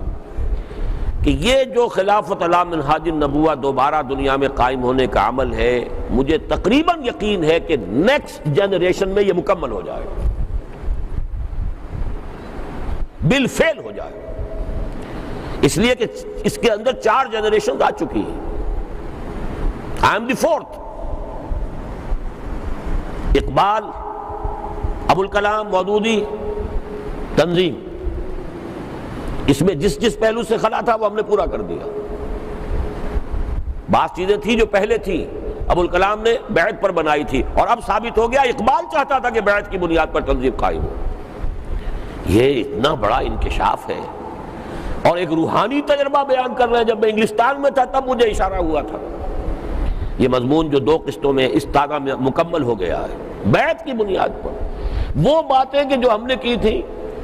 ہم نے یہ کہا کہ سیاست پر تبصرہ ضرور کریں گے، حصہ نہیں لیں گے، وہی بات کہی جا رہی ہے اس وقت، سن 35 میں کہی جا رہی ہے، اور ہمیں پتہ ہی نہیں۔ میں اس پر جو مضمون لکھنے والا ہوں اب وہ یہ ہے کہ متفق گردید رائے بو علی بارائے من، مجھے تو معلوم نہیں تھا، لیکن یہ کہ میرے لیے بہت بڑی توثیق ہے، بہت بڑی تصدیق ہے کہ انہوں نے کہا پھر امیر کے اختیارات ہونے چاہیے، وہ شورا کی رائے کا پابند نہیں ہے، امیر ہوتا ہے۔ یہ اقبال کہہ رہا ہے، جرمنی ہو آیا ہے، انگلستان ہو آیا ہے، ہم یہاں بیٹھے ہوئے خامخواہ ان چیزوں سے بہت زیادہ متاثر ہو جاتے ہیں، لیکن اسے معلوم ہے کہ کیا خلا ہے ان چیزوں کے اندر، اور کوئی کام۔ اقبال کے خطبے کے اندر بھی جو 2 چیزیں تھیں سن 30 والے میں، ایک تو یہ کہ قومی ریاست قائم ہو جائے گی، وہ تو ایک پیشن گوئی تھی، وہ ہو گئی سن 47 میں 17 برس بعد۔ لیکن یہ کہ اس میں وہ نظام قائم کرنا جو دور ملوکیت کے اثرات سے پاک ہو، یہ کوئی آسان کام تو نہیں ہے۔ یہ تو در حقیقت یہ کوئی قومی تحریک تو نہیں کر سکتی، یہ قائد اعظم کے ہاتھوں تو ہونے والا کام نہیں تھا۔ قائد اعظم کے ہاتھوں وہ کام تو ہو سکتا تھا، صحیح سمجھا انہوں نے کہ قومی تحریک کی قیادت کے لیے کوئی اور شخص نہیں ہے تمہارے سوا، یہ اس کی جامعیت ہے، لیکن وہ محسوس کر رہا تھا کہ یہ کام جو ہے وہ ان قومی تحریکوں سے ہونے والا نہیں ہے۔ اس کے لیے تو ضرورت ہے وہی امارت اور بیعت کی بنیاد پر سرفروشوں کی جمعیت شبان الہند، وہ لوگ قائم کیے جائیں جو بیعت کی بنیاد پر ہوں۔ وہ سارا مضمون دیکھ لیجئے گا۔ بہرحال یہ کام میں جو عرض کر رہا ہوں وہ یہ ہے، اور میں نے جو آیت بارہا کوٹ کی ہے لَتَرْكَبُنَّ طَبَقًا عَنْ طَبَقٍ، یہ جو کام حضور نے 20 برس میں کر دیا تھا وہ اگر 100 برس میں ہو جائے اب تو گویا کہ بہت بڑے نفع کی بات ہے۔ ہونا ہے اس لیے کہ حضور فرماتے کہ ہوگا، کہیں نہ کہیں سے تو شروع ہوگا، اور شروع کے لیے آثار جو ہیں وہ یہیں کے اشارے بھی ہیں احادیث کے اندر، اور 400 سال کی تاریخ بھی ہے۔ چاہے حال ہمارا بہت مایوس کن ہے،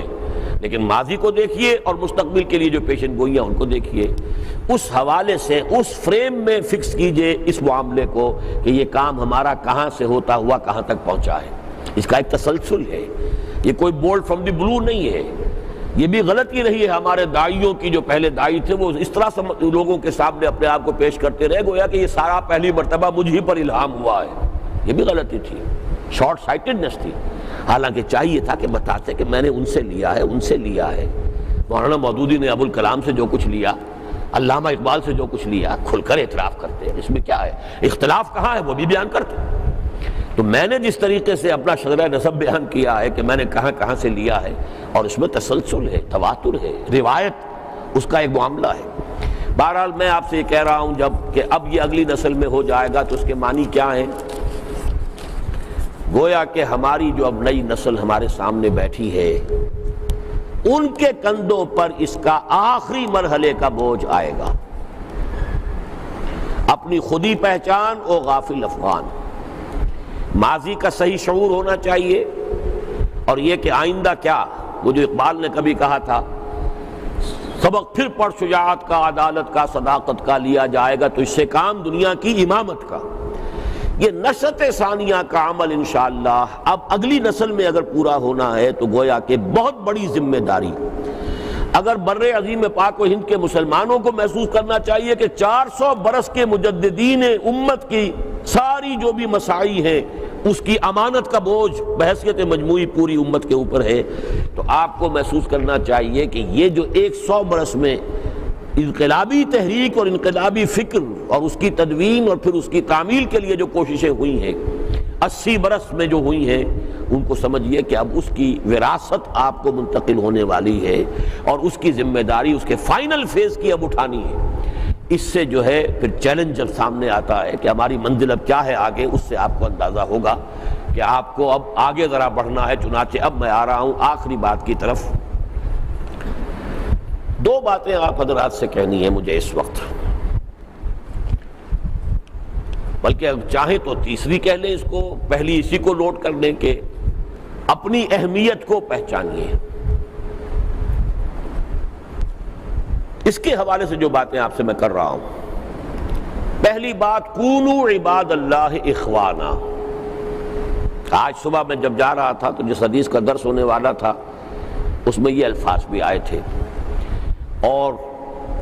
جو بھی تقریر یہاں ہوئی حزب اللہ میں وہ سورہ مجادلہ کی آخری آیات کے حوالے سے یا سورہ مائدہ کی آیات 54، 55، 56 کے حوالے سے، اس میں جو کیفیات آتی ہیں اذلۃ علی المؤمنین عزۃ علی الکافرین اشداء علی الکفار رحماء بینہم، تو کونوا عباد اللہ اخوانا، اللہ کے بندے اور آپس میں بھائی بھائی۔ ایک ڈائمنشن یہ ہے میرا اور رب کا تعلق، ایک ڈائمنشن یہ ہے یہ جو ہمارا آپس میں تعلق، کونوا عباد اللہ اخوانا۔ اس میں البتہ کچھ احتیاطیں ضروری ہیں، جیسا کہ میں نے جمعے کے خطبے میں بھی کہا تھا کہ ہمارے ہاں یہ ہوتا ہے کہ جب کوئی دو افراد کوئی کاروبار شروع کرنے لگتے ہیں تو اس وقت تو یہ کہ بھائی کیا بیٹھ کے کیا لکھنا ہے، یا قرض لیا ہے تو کیا لکھنا ہے، اس کو آپس میں اعتماد ہے، تو کیا میں لکھواؤں تو بڑی اچھی بات تو نہیں لگتی، حالانکہ اللہ کا حکم ہے، لیکن یہ کہ اس وقت ہماری باہمی اعتماد کی بات جو ہے وہ آڑے آ جاتی۔ بعد میں جب اختلاف ہوتا ہے تو وہ ساری محبتیں اور اعتماد جو ہے وہ دھجیاں بکھر جاتی ہیں اس کی، اور پھر بدنیتی کے بھی الزام ایک دوسرے پر لگنے شروع ہو جاتے ہیں۔ تو بعض احتیاطیں جو ہیں میں چاہتا ہوں کہ آپ ذہن میں رکھیں۔ کونوا عباد اللہ اخوانا میں لازماً جو ہمارے ہاں کچھ معاشی اعتبار سے بہتر لوگ ہوں، ان کا اپنے نسبتاً کمزور ساتھیوں کا خیال رکھنا لازم ہے۔ اس بات کو ذہن میں رکھیے، ورنہ وہ اخوت کیا ہوئی، بھائی چارہ کیا ہوا۔ اگر کسی کو اللہ نے کوئی کشادگی عطا کی ہے تو وہ دیکھے اپنے قریب کے رفقا میں سے۔ اور یہ بھی میں آپ کو بتا دوں، انفاق فی سبیل اللہ کا سب سے زیادہ گاڑھا مفصل بیان سورہ بقرہ کے رکوع ہے، غالباً 37-38 یا 36 اور 37واں ہے، اور اس میں آخری جو بتایا ہے کس کے لیے، یہ للفقراء الذین احصروا فی سبیل اللہ،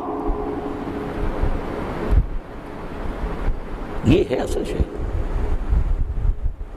ان کو کہ جو اگر فرض کیجئے ہمارا ایک ساتھی ہے، وہ دین کے کام میں زیادہ لگ گیا ہے، محنت کر رہا ہے، کوشش کر رہا ہے، اس کی اتنی توجہ اب اپنی معاش پر نہیں ہے، دوسرا ساتھی کہ جو بہتر حالات میں اللہ نے پیدا کر دیا، بہتر حال، فی اموالہم حق معلوم للسائل والمحروم،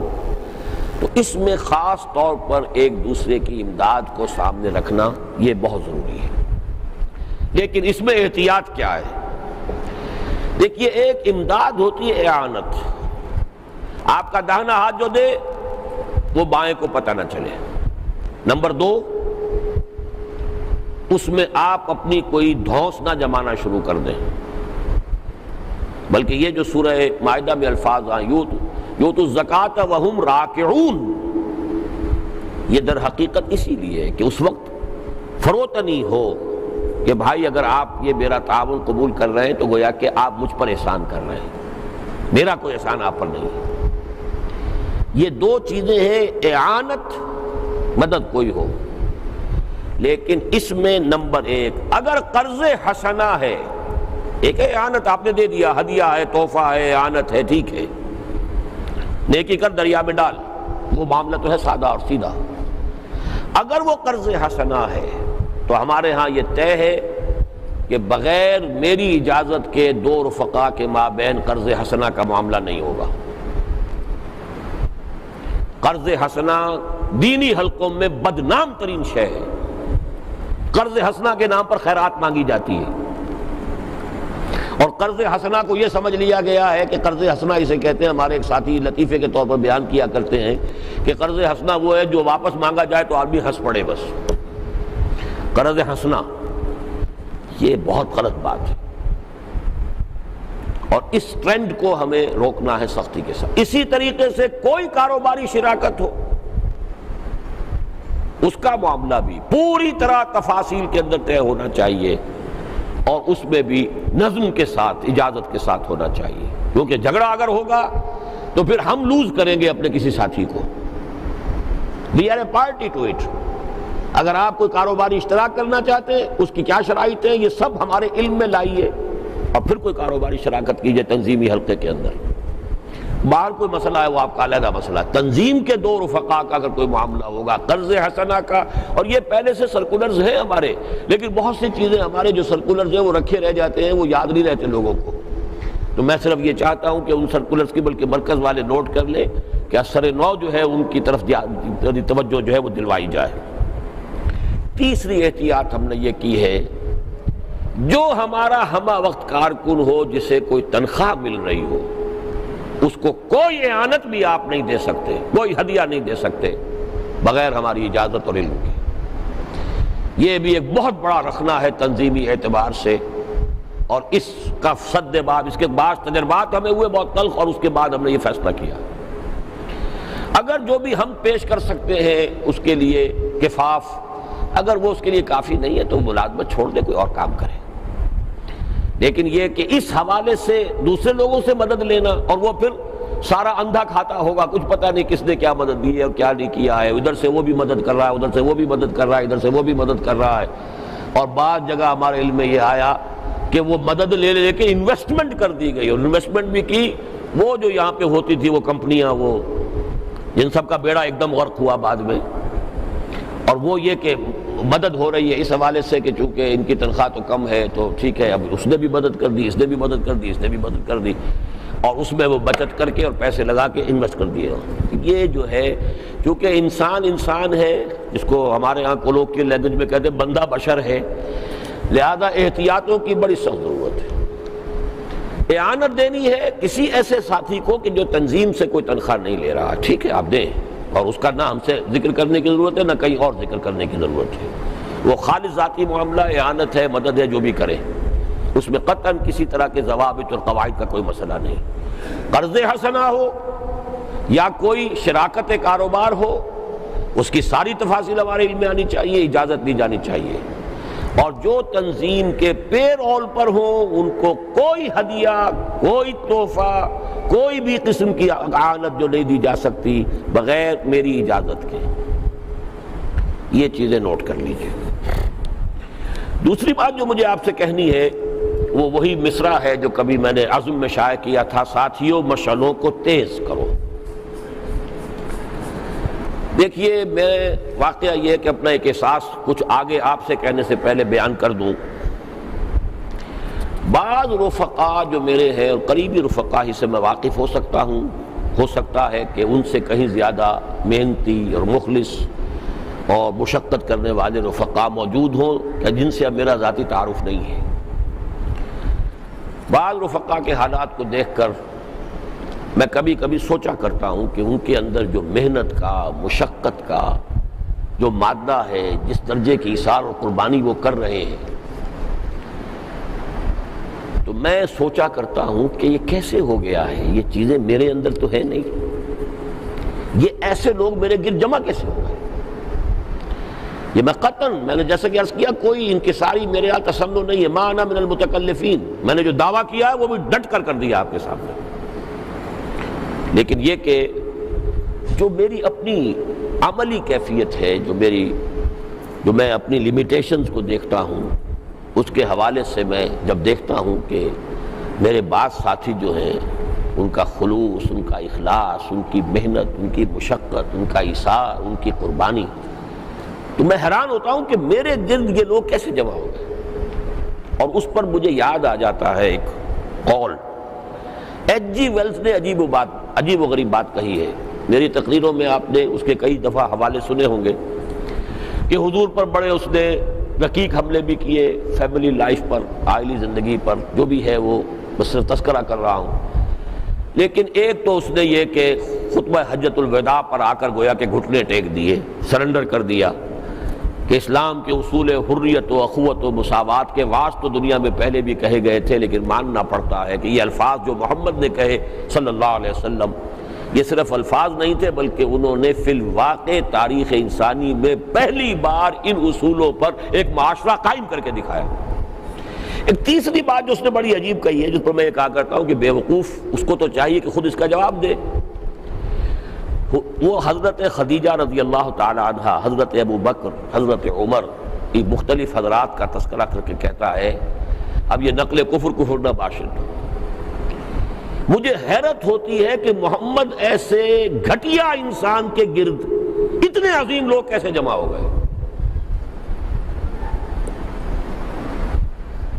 تو جواب تو اس بیوقوف کو دینا چاہیے نا کہ اس اصول سے تو تمہارا جو ہے، تمہارا اپنا خیال پھر ختم ہو جانا چاہیے۔ درخت کو اس کے پھلوں سے پہچانا جاتا ہے۔ اس اعتبار سے خود میں اپنے ان ساتھیوں کو اندر جو بھی حالات دیکھتا ہوں، اس سے اپنے اندر خود اعتمادی مجھے محسوس ہوتی ہے کہ کچھ نہ کچھ اللہ نے مجھے دیا ہی ہوگا، چاہے نظر نہیں آ رہا ہے، لیکن یہ کہ آخر یہ لوگ آ گئے ہیں اور جڑے ہوئے ہیں اور اتنی محنتیں کر رہے ہیں، اتنی مشقتیں کر رہے ہیں، اتنا ایثار و قربانی کا معاملہ کر رہے ہیں، تو میں خود اپنے اندر خود اعتمادی کی ایک کیفیت اس حوالے سے محسوس کرتا ہوں، ان لوگوں کے حوالے سے کہ اگر اللہ نے مجھے ایسے ساتھی دیے ہیں تو یقیناً اس کا فضل بھی ہے، کرم بھی ہے۔ لیکن یہ کہ وہی جو ایچ جی ویلز کا ہے تو اس سے میں خود اپنا جو بھی اندر دیکھتا ہوں اور میں اپنے آپ کو محسوس کرتا ہوں بسا اوقات کہ میں تو اندر سے کھوکھلا ہوں، لیکن پھر کچھ اس حوالے سے مجھے سہارا ملتا ہے۔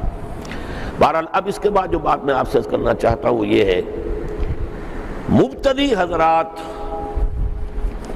اور میں نے کل نوٹ کیا کہ کتنے ہی ہیں جو مبتدی پڑے ہوئے ہیں، جلد از جلد ملتزم بننے کی کوشش کریں، ورنہ میں جو آیتیں میں نے پڑھی تھیں، آج چاہے وقت زیادہ ہو جائے میں بعد میں ان پر گفتگو بھی تھوڑی سی کروں گا، تذکیر ان کے حوالے سے، لیکن یہ ہے کہ یہ بہت بڑی تقصیر ہے بیعت کرنا پھر مبتدی کے درجے میں کھڑے ہو جانا، چمانی دارت، گویا کہ ہر روز آپ ایک گناہ کا ارتکاب کر رہے ہیں کہ اپنے جو آپ نے وعدے کیے ہیں ان کو پورا نہیں کر رہے۔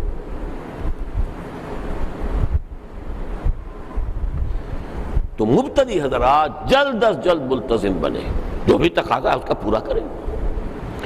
ملتزم حضرات جیسا کہ میں نے عرض کیا تھا، ہر ملتزم رفیق نقیب بننے کی فکر کرے، یہ نہ سمجھے کہ اس میں تو پھر گویا کہ وہ اپنے لیے کوئی عہدہ اور منصب کا طالب ہو گیا، بری شے نہیں۔ مطلب کیا ہے، اپنا اسرہ پیدا کرے، دعوت کے ذریعے سے ہر شخص اپنی جگہ پر ایک داعی بن جائے، 4-5 رفقا اپنے پیدا کرے، اپنی دنیا آپ پیدا کر اگر زندوں میں ہے، سر آدم ہے ضمیر کن فکاں ہے زندگی، اپنا اسرہ بنائیے، اور یہی گویا کہ آپ کا ٹارگٹ ہوگا۔ آپ اپنے آپ کو ایسس کر سکیں گے کہ آپ میں کچھ ہے کہ نہیں ہے، برابر ہر چیز اندر سینہ داری، اگر وہ لگن ہے، وہ کمٹمنٹ ہے، اگر وہ آپ کو اس کے طریقہ کار سے بھی پورا اطمینان ہے، تو پھر آپ کو ہم خیال بنانے چاہیے، ساتھی بنانے چاہیے۔ آپ 10 پر محنت کیجئے، 4 تو نکلیں گے۔ تو ہر مبتدی رفیق ملتزم بنے جلد از جلد، ہر ملتزم رفیق نقیب بننے کی فکر کرے کہ اپنا اسرہ کریٹ کرے، اور ہر شخص داعی کی حیثیت اختیار کرے۔ یہ ہماری جو قرارداد تاسیس ہے تنظیم اسلامی کی 1967 کی، اس کا وہ حصہ ضرور بار بار پڑھتے رہنا چاہیے۔ چھوٹا سا داعی، چھوٹا سا چراغ اپنے ماحول میں دعوت کا۔ البتہ اس میں ایک بات بھی، اس میں بھی ایک احتیاط کی ضرورت ہے۔ جو شخص ذاتی سطح پر کوئی دعوت کا کام کر رہا ہو، اس کے جملہ وسائل و ذرائع اسے خود فراہم کرنے چاہیے۔ اس میں رفقا سے اعانت بالقوہ تو ہو سکتی ہے، اعانت بالمال نہیں۔ میری بات سمجھ رہے آپ؟ آپ اپنے ایک محلے کے اندر ایک کام اپنی ذاتی سطح پر شروع کرنا چاہتے ہیں، اب اس میں آپ کے اپنے پیسے سے کام شروع ہونا چاہیے۔ دوسرے ساتھیوں سے آپ وہی جو حضرت ذوالقرنین کا قول آیا ہے، اعینونی بقوہ، جب کہا تھا وہ یاجوج ماجوج کے حملوں سے بچنے کے لیے ہمارے لیے ہم خراج دیا کریں گے آپ کو، اور آپ ہمارے لیے کوئی سد بنا دیجئے، ما مکنی ربی فی، کچھ اس طرح کے الفاظ، خیر میرے پاس وہی بہت کافی ہے جو میرے رب نے مجھے دے رکھا ہے، فاعینونی بقوت۔ تو دوسرے ساتھیوں سے اس لیے کہ کوئی تعاون مالی حاصل کرنا انفرادی سطح پر، یہ پھر ایک بہت بڑے فتنے کی بات بن جائے گی، اس کا حساب کتاب کہاں ہوگا؟ مالی تعاون کا معاملہ تنظیمی چینلز کے تھرو ہونا چاہیے۔ اسرے کا کام ہے، اسرے کی سطح پر اس کا پروگرام بنا ہے، اس میں اسرے کے جو بھی جمع ہوا ہے پیسہ وہ خرچ ہونا چاہیے، حساب ایک ایک پیسے کا۔ تنظیم کے تحت ہو رہا ہے، تنظیم کا بیت المال ہے، اس کے تحت وہاں خرچ ہونا چاہیے، حساب ایک ایک پیسے کا۔ اور کچھ حضرات اس میں بہت تساہل برتتے ہیں حساب میں، میرے نزدیک یہ بہت بڑی خیانت ہو جائے گی۔ یہ نہ سمجھیے کہ حساب کتاب رکھنا کوئی بہت ہی غلط کام ہے، بہت صحیح کام ہے، ایک ایک پیسے کا حساب ہونا چاہیے، اس لیے کہ یہ امانت ہے آپ کے پاس۔ اب باقی یہ کہ آپ انفرادی طور پر اللہ تعالیٰ جس کو جو بھی توفیق دیتا ہے وہ کام کرتا ہے، وہ اپنے وسائل سے، مالی وسائل جو ہے اپنے کسی ذاتی تجویز کے لیے اپنے دوسرے ساتھیوں سے لینا، جس کی نہ کوئی ریسیٹ ہوگی نہ اس کا کوئی اکاؤنٹنگ ہوگی، یہ چیز بھی ایک غلط راستہ جو ہے کھول دینے والی بات ہے۔ البتہ آپ اجتماعی سطح پر جو کام کریں وہ نظم کے تھرو چینلائز ہونا چاہیے۔ اس حوالے سے اب میں یہ چاہتا ہوں کہ شاہ پنجو اور دادو میں یہ توقع کروں گا کہ بہت جلد ان کو باضابطہ اسروں کی شکل دے دی جائے، لیکن ہوگا وہ وہیں کے رفقا کی ہمت پر ہوگا۔ اور سکھر اور حیدرآباد میں سمجھتا ہوں کہ جلد از جلد تنظیم قائم ہو جانی چاہیے۔ اس کے بہت تھوڑی میں سمجھتا ہوں رکاوٹ ہے، جو بھی ہے اسے جلد از جلد پورا کر کے جو بھی ہمارے قواعد و ضوابط ہیں اس کے مطابق کیا جائے۔ اس کی ایک خاص وجہ ہے میں جو آپ کو بتانا چاہتا ہوں، وہ جو میں نے پہلے بھی عرض کیا ہے کہ حالات اس رخ پر جاتے نظر آ رہے ہیں کہ اگر ہم کوئی واقعتاً ایک تیرتی ہوئی کشتی سمندر کے اندر چلتی ہوئی دکھا دیں تو بہت بڑی تعداد میں لوگ ہوں گے کہ جو شاید ادھر رخ کریں۔ حالات ادھر جا رہے ہیں، لیکن اگر وہ کشتی نظر نہ آئی، بہرحال ہماری جو بھی کوششیں ہیں 20 سال کی تو تنظیم اسلامی بھی ہو گئی ہے، 21واں سال اب اس کا ہے، لیکن میں نے ذاتی طور پر تو 65 سے جا کر کام شروع کر دیا تھا، اس اعتبار سے تو 31واں سال ہے۔ ایک چھوٹی کشتی بنی تو ہے، لیکن یہ کہ یہ کشتی ایسی ہو کہ جو کچھ دوسرے لوگوں کو اعتماد ہو سکے کہ ہاں یہ ہمارا بوجھ بھی سنبھال لے گی اور ہم بھی اس کے ذریعے سے کہیں اپنے فرائض دینی کی ادائیگی کے اندر سرخرو ہو سکیں گے۔ تو یہ چیز جو ہے اس کے لیے اب جلد از جلد آپ کو اپنے قافلے کو ایک تیرتے ہوئے جہاز کی شکل دینی ہے، اس کو اپنے سامنے رکھیے۔ میں کوشش کروں گا انشاءاللہ کہ جلد از جلد اندرون سندھ کا ایک تفصیلی دورہ بھی کروں، اور اس کے لیے بھی جو ہمت مجھے حاصل ہوئی ہے وہ اس اجتماع ہی سے جو حوصلہ افزائی ہوئی ہے اسی کی وجہ سے میں فیصلہ کر رہا ہوں، بشرط زندگی، بشرط صحت، انشاءاللہ جلد از جلد کوشش کروں گا۔ بلکہ میری کوشش ہوگی کہ جو میرا مجوزہ دورہ امریکہ کا ہے میں اس میں سے کچھ دن کاٹ کر لے آؤں اور ستمبر کے اواخر میں کوئی اندرون سندھ کا دورہ کر لوں، یہ میری کوشش ہوگی۔ باقی اس کے لیے آپ لوگ سوچیں اور اس کے لیے کوئی پروگرام بنائیں تو پھر میں اس کے بارے میں عرض کروں گا۔ اب میں ذرا چند ان آیات کے بارے میں خاص طور پر آپ سے عرض کر دوں جو میرا آج کا گویا کہ تحفہ ہے آپ کو۔ اعوذ باللہ من الشیطان الرجیم، بسم اللہ الرحمن الرحیم۔ قل یا عبادی الذین اسرفوا علی انفسہم لا تقنطوا من رحمت اللہ۔ سب سے پہلی بات یہ نوٹ کیجئے کہ یہ سورہ زمر ہے اور بالاتفاق مکی صورت ہے۔ مکی صورتوں میں اصل روح سخن مسلمانوں کی طرف نہیں ہوتا الا یہ کہ خاص قرینہ ہو، بلکہ دعوت عام جو بھی مکے کے لوگ تھے، جو بھی عرب کے لوگ تھے، مشرکین تھے، ان کی طرف خطاب ہوتا ہے۔ لیکن یہ کہ کہیں کہیں خاص قرینہ بھی ہوتا ہے کہ وہاں مسلمانوں سے خطاب ہو رہا ہے، جیسے سورہ عنکبوت، وہ ہمارے منتخب نصاب میں وہ تو سارا جو پہلا رکوع ہے وہ ساری بحث ہی مسلمانوں سے ہو رہی ہے کہ تم گھبرا گئے ہو آزمائشوں سے۔ الف لام میم حسب الناس ان یترکوا ان یقولوا آمنا وهم لا یفتنون ولقد فتنا الذین من قبلهم۔ اب یہاں تو پورا قرینہ موجود ہے، سورت ختم بھی ہوئی ہے اسی پر، والذین جاہدوا فینا لنہدینہم سبلنا۔ لیکن یہ ہے کہ یہ نوٹ کر لیجئے، آپ کے علم میں ہوگا، میں نے کئی مرتبہ دورہ ترجمہ قرآن میں مکی صورتوں کی ایک تقسیم بتائی ہے کہ 6 بڑے بڑے گروپ بنتے ہیں قرآن مجید میں مکی صورتوں کے۔ پہلے 2 جو ہیں یعنی سورہ انعام و اعراف اور اس کے بعد 14 صورتیں سورہ یونس سے لے کر اور سورہ مومنون تک، یہ مکے کے قیام کے آخری 4 سالوں کے دوران نازل ہوئی ہیں، سوائے ایک صورت کے جو مستثنیٰ ہے وہ سورہ حجر ہے۔ پھر جو 2 گروپ آتے ہیں، 8 صورتیں ہیں سورہ نور اور سورہ احزاب کے مابین، اور 13 صورتیں ہیں پھر کہ جو پھر سورہ احزاب کے بعد شروع ہو کر اور پھر سورہ فتح اور سورہ محمد تک آتی ہیں۔ یہ جو ہے یہ درمیانی 4 سال ہے، انہی میں سورہ عنکبوت بھی ہے، انہی میں سورہ قصص بھی ہے، انہی میں سورہ روم بھی ہے، انہی میں یہ صورتیں بھی ہیں۔ اور ان کو میں یہ کہہ سکتا ہوں کہ جیسے ذو معنیین ہم کہتے ہیں کسی الفاظ جو ہیں یہ ذو معنیین ہیں، ذو معنی کہہ دیتے ہیں ذو معنیین کا مخفف کر کے، اسی طرح یہ صورتیں جو ہیں ذو وجہین ہیں، اس میں خطاب ایسی آیات ہیں کہ کفار سے بھی ہے، مشرکین سے بھی ہے اور مسلمانوں سے بھی ہے، اور یہ آیات جو ہیں خاص طور پر اس نوعیت کی ہیں کہ جن میں اہل ایمان اور خاص طور پر وہ اہل ایمان جن سے کچھ تقصیر ہو رہی ہے، کمزوری کا ثبوت دے رہے ہیں، جیسے سورہ عنکبوت میں حضور نے فرمایا تھا کہ خدا کی قسم تم جلدی کر رہے ہو، ایک وقت تو آئے گا کہ ایک سوار صنع سے حضر موت تک جائے گا اور اس سے سوائے اللہ کی کسی اور کا ڈر نہیں ہوگا، لیکن بہرحال ابھی تو آزمائشوں میں سے گزرنا پڑے گا، جھیلنا پڑے گا۔ اسی طرح کی کچھ تقصیر جن سے کچھ ہو رہی ہوگی ان کو پس منظر میں رکھیے، ان کفار کے علاوہ کہ جن سے مین خطاب ہے، ثانوی درجے میں ان صحابہ سے بھی ہے کہ جن سے کچھ کوتاہی ہو رہی ہو، ان میں کسی شخص معین کا اس وقت میں ذکر نہیں کر رہا ہوں، لیکن یہ اس حوالے سے آیات آج پڑھ رہا ہوں کہ ہمارے اندر جو کوتاہی ہو رہی ہے، بیعت کی ہے سمع و طاعت فی المعروف کی، اور یہ جو نظام بنا ہوا اس کی پابندی نہیں ہو رہی جو میں نے نظام بنا کے دیا ہے، تو یہ تو گویا کہ خلاف ورزی ہو رہی ہے، اس کی یہ کوتاہی ہو رہی ہے۔ میں نے ابھی سخت الفاظ استعمال کیے کہ ہر دن جو مبتدی رفیق کا گزر رہا ہے گویا کہ ایک طرح کی خلاف ورزی میں گزر رہا ہے۔ کیوں نہیں بڑھتا آگے؟ کائے کے لیے آیا تھا؟ Didn't he mean any business؟ کوئی کام کرنے کے لیے آیا تھا یا نام لکھوانے کے لیے آیا تھا؟ کام کرنا ہے تو آگے آئے،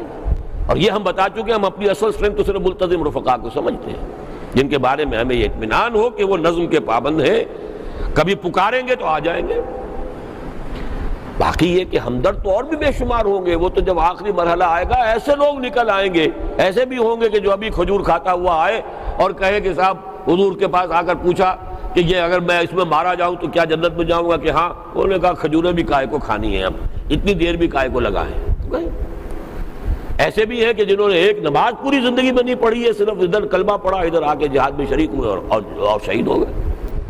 یہ بھی ہوا۔ تو وہ لوگ تو بہت ہوں گے، لیکن اس مرحلے تک پہنچنے کے لیے ایک جو ہمیں ریڑھ کی ہڈی جسے ہم کہتے ہیں منظم جماعت کی ضرورت ہے جو اس کو کنٹرول کر سکے، اور وہ جو ہے اس کے مرحلے اس کی تیاری کے دور میں ہم ہیں، تو اس میں یہ کہ ملتزم رفقا ہی ہے کہ جن کے اوپر ہم بینک کر سکتے ہیں۔ تو اس اعتبار سے اب نوٹ کیجئے، قُلْ يَا عِبَادِيَ الَّذِينَ أَسْرَفُوا عَلَىٰ أَنفُسِهِمْ، اے نبی ان سے کہہ دیجئے اے میرے وہ بندو جنہوں نے اپنے اوپر زیادتی کی ہے۔ میں تھوڑا سا بعد میں نوٹ کرواؤں گا، یہاں لفظ جو ہے بڑے لطیف آئے ہیں، اسرفوا انفسہم۔ اسراف ہم عام معنی میں زیادہ خرچ کرنے کو بھی کہتے ہیں، کلوا واشربوا ولا تسرفوا، اس کو نوٹ کیجئے۔ یہاں اگرچہ یہ اس معنی میں ہے جنہوں نے اپنے اوپر ظلم کیا ہے، کوتاہی کی ہے، عہد کی خلاف ورزی کر رہے ہیں، یا یہ کہ حضور کی دعوت کو نہیں سن رہے، توجہ نہیں کر رہے ہیں، یہ بھی اپنے اوپر ظلم ہے، اپنے آپ کو جہنم کی طرف لے کر جا رہے ہیں، جبکہ قوا انفسکم واہلیکم نارا ہے، انسان اپنے آپ کو آگ سے بچائے، نفس کا حق ہے کہ وہ آگ سے بچائے انسان اس کو۔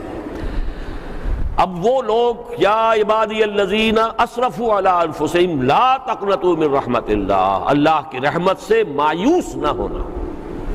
ان اللہ یغفر الذنوب جمیعا، اللہ سارے گناہ معاف کر دے گا۔ ایک تو یہ ہے کہ اسلام لانا جو ہے کفر سے، وہ تو سارے گناہوں کی معافی ہو ہی جاتی ہے، لیکن یہ کہ اللہ تعالیٰ کسی مسلمان سے اگر وہ سچی توبہ کرے تو کیا سارے گناہ معاف نہیں کر دیتا؟ باقی شرک کے علاوہ تو گناہوں کی اس نے ویسے بھی امید دلائی ہے کہ شاید بغیر توبہ کے بھی وہ معاف کر دے۔ ان اللہ لا یغفر ان یشرک بہ ویغفر ما دون ذلک لمن یشاء،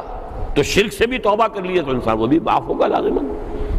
تو کوتاہی اور توبہ، ظاہر بات ہے کہ جو بھی کوتاہی رہی ہے، یہ کوئی درس نہیں ہے ان آیات کا، ان آیات کے حوالے سے تذکیر ہے صرف، میں زیادہ تفاصیل میں جا نہیں سکتا۔ تو میں وہ حوصلہ جو اللہ تعالیٰ بڑھانا چاہتا ہے،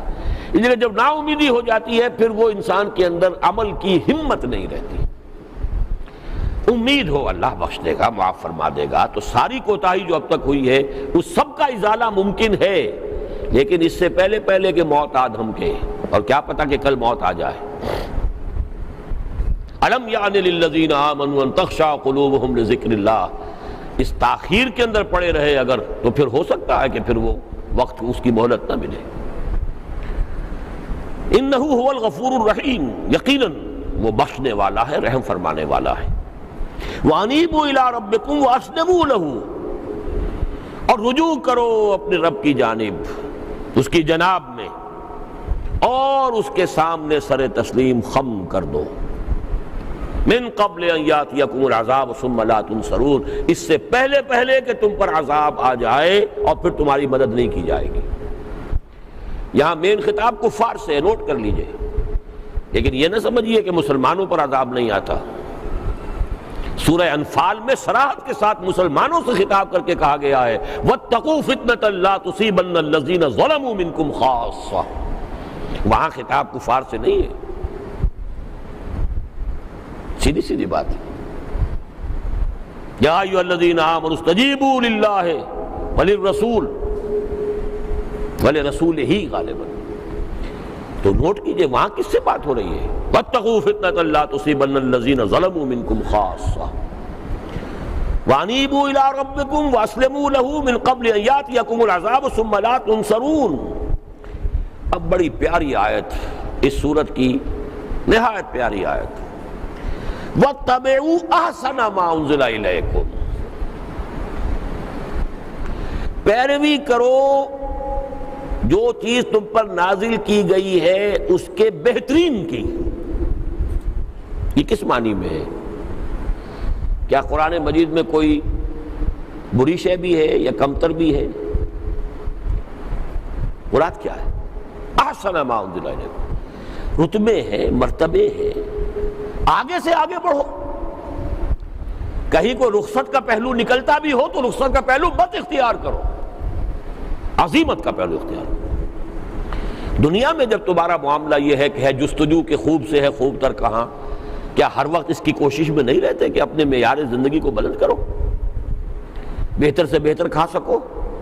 اپنے بچوں کو بہتر سے بہتر کھلا سکو، پہنا سکو؟ اگر یہ فکر تمہیں دامن گیر ہے تو کیوں نہیں وَاتَّبِعُوا أَحْسَنَ مَا أُنزِلَ إِلَيْكُم مِّن رَّبِّكُم، بہترین جو ہو، اس میں اعلیٰ سے اعلیٰ. صرف صالحین کے درجے پر کیوں رہو؟ صدیقیت اور شہداء کے مراتب کس کے لیے؟ وہ تو صرف آخری رتبہ نبوت ہے جس کا دروازہ بند ہو چکا ہے، باقی تو تینوں رتبے کھلے ہیں. والذین آمنوا باللہ ورسلہ اولئک هم الصدیقون والشہداء عند ربہم لہم اجرہم ونورہم. تو کمتر پر قناعت نہ کرو، اعلیٰ سے اعلیٰ. فاستبقوا الخیرات سابقوا الی مغفرۃ من ربکم، مسابقت کرو، ایک دوسرے سے آگے نکلو. جیسے حضور نے فرمایا دنیا میں اس کو دیکھو جو تم سے پیچھے ہو، اور دین میں اس کو دیکھو جو تم سے آگے ہو. جو تم سے پیچھے ہے اسے دیکھو گے دنیا میں تو جو کچھ اللہ نے تمہیں دیا ہے اس پر شکر پیدا ہوگا، اور اس پر ایک طرح کی قناعت کی کیفیت ہوگی. اگر دنیا میں ان کو دیکھا جو آگے ہیں تو اپنی محرومی کا احساس ہوگا کہ میں بھی لگ جاؤں بس ہمہ وقت اسی کو لینے کے لیے، اور اس کو جا پکڑوں اس دوڑ کے اندر، اس سے بھی آگے نکل جاؤں. دین میں اس کو دیکھو گے جو پیچھے ہے تو کہو چلو میں تو مہینے میں ایک اجتماع تو اٹینڈ کر لیتا ہوں، وہ ایک میں بھی نہیں جاتا. یہ اگر دیکھو گے تو پھر تو وہ ایک سے بھی جاؤ گے. یہ دیکھو، مجھے بتایا گیا حیدرآباد کے ہمارے وہ 90 برس کے ساتھی جو ہیں، نصیب الدین صاحب نے بتایا جو اجتماع ہوتا ہے وقت پر ہمیشہ پہنچنے والا صرف وہی شخص ہے. آخر سوچیے، جوانوں کو شرم آنی چاہیے. یہ یہاں سے پہنچے ہوتے ہیں حیدرآباد، اور حیدرآباد والے گھروں سے وہاں نہیں پہنچ سکتے. کتنا بڑا شہر ہے، کتنا اہم شہر ہے، اسے جلد آگے بڑھنا چاہیے. اس کے اندر جو ہے ایک تنظیم کی شکل ہونی چاہیے، معلوم ہو کہ ایک قافلہ ہے جو چل رہا ہے. وَاتَّبِعُوا أَحْسَنَ مَا أُنزِلَ إِلَيْكُم مِّن رَّبِّكُم مِّن قَبْلِ أَن يَأْتِيَكُمُ الْعَذَابُ بَغْتَةً وَأَنتُمْ لَا تَشْعُرُونَ، اس سے پہلے کہ عذاب تمہارے اوپر آ کر مسلط ہو جائے، چھا جائے اچانک، اور تمہیں اس کا گمان بھی نہ ہو کہ آ رہا ہے عذاب، کیا پتہ کب آ جائے. میں تو کبھی کبھی اب تقریروں میں بھی کہہ بیٹھتا ہوں، حالانکہ تشبیہ نہیں دینی چاہیے، لیکن میری کیفیت وہی ہے پاکستان کے بارے میں. اب جو نبوکدنضر کی جو تباہی آئی تھی یروشلم پر، اس سے پہلے مسلسل کئی نبیوں، آپ کتابیں پڑھیے ان کے جو صحیفے ہیں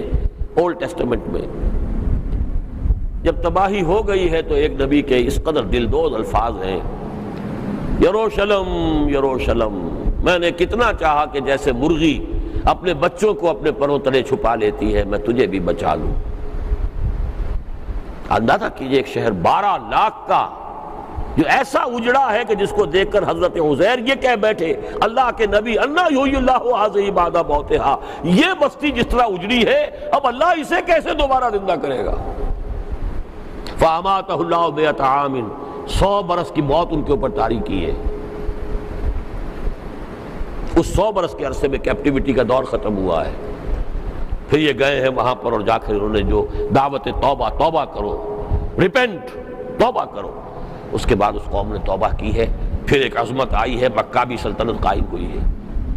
اسی طرح بہت سے انبیاء کے الفاظ کہ درخت کی جڑوں پر کلہاڑا رکھا جا چکا ہے، کیا کریں؟ لیکن لوگوں کے دل ہے کہ پتھر ہو چکے، مجال نہیں اپنے معمولات سے کچھ ذرا سے ادھر سے ادھر ہو جائے، اپنے معمولات، اپنے کاروبار، اپنی دلچسپیاں، اپنے مشاغل، اپنی ہابیز، اس کے سوا سوچ نہیں۔ بہرحال وَاتَّبِعُوا أَحْسَنَ مَا أُنزِلَ إِلَيْكُم مِّن رَّبِّكُم مِّن قَبْلِ أَن يَأْتِيَكُمُ الْعَذَابُ بَغْتَةً وَأَنتُمْ لَا تَشْعُرُونَ۔ اب 3 آیتیں ہیں، یہ 3 آیتوں کے 2 گروپ سے یہاں پر نوٹ کیجئے، جیسا کہ میں نے بارہا کہا قرآن مجید میں 3 آیتوں کے سب گروپ بہت جگہ پر ملیں گے۔ یہ 3 آیتیں ہم پڑھ چکے ہیں، یہ ایک مضمون مکمل ہو گیا،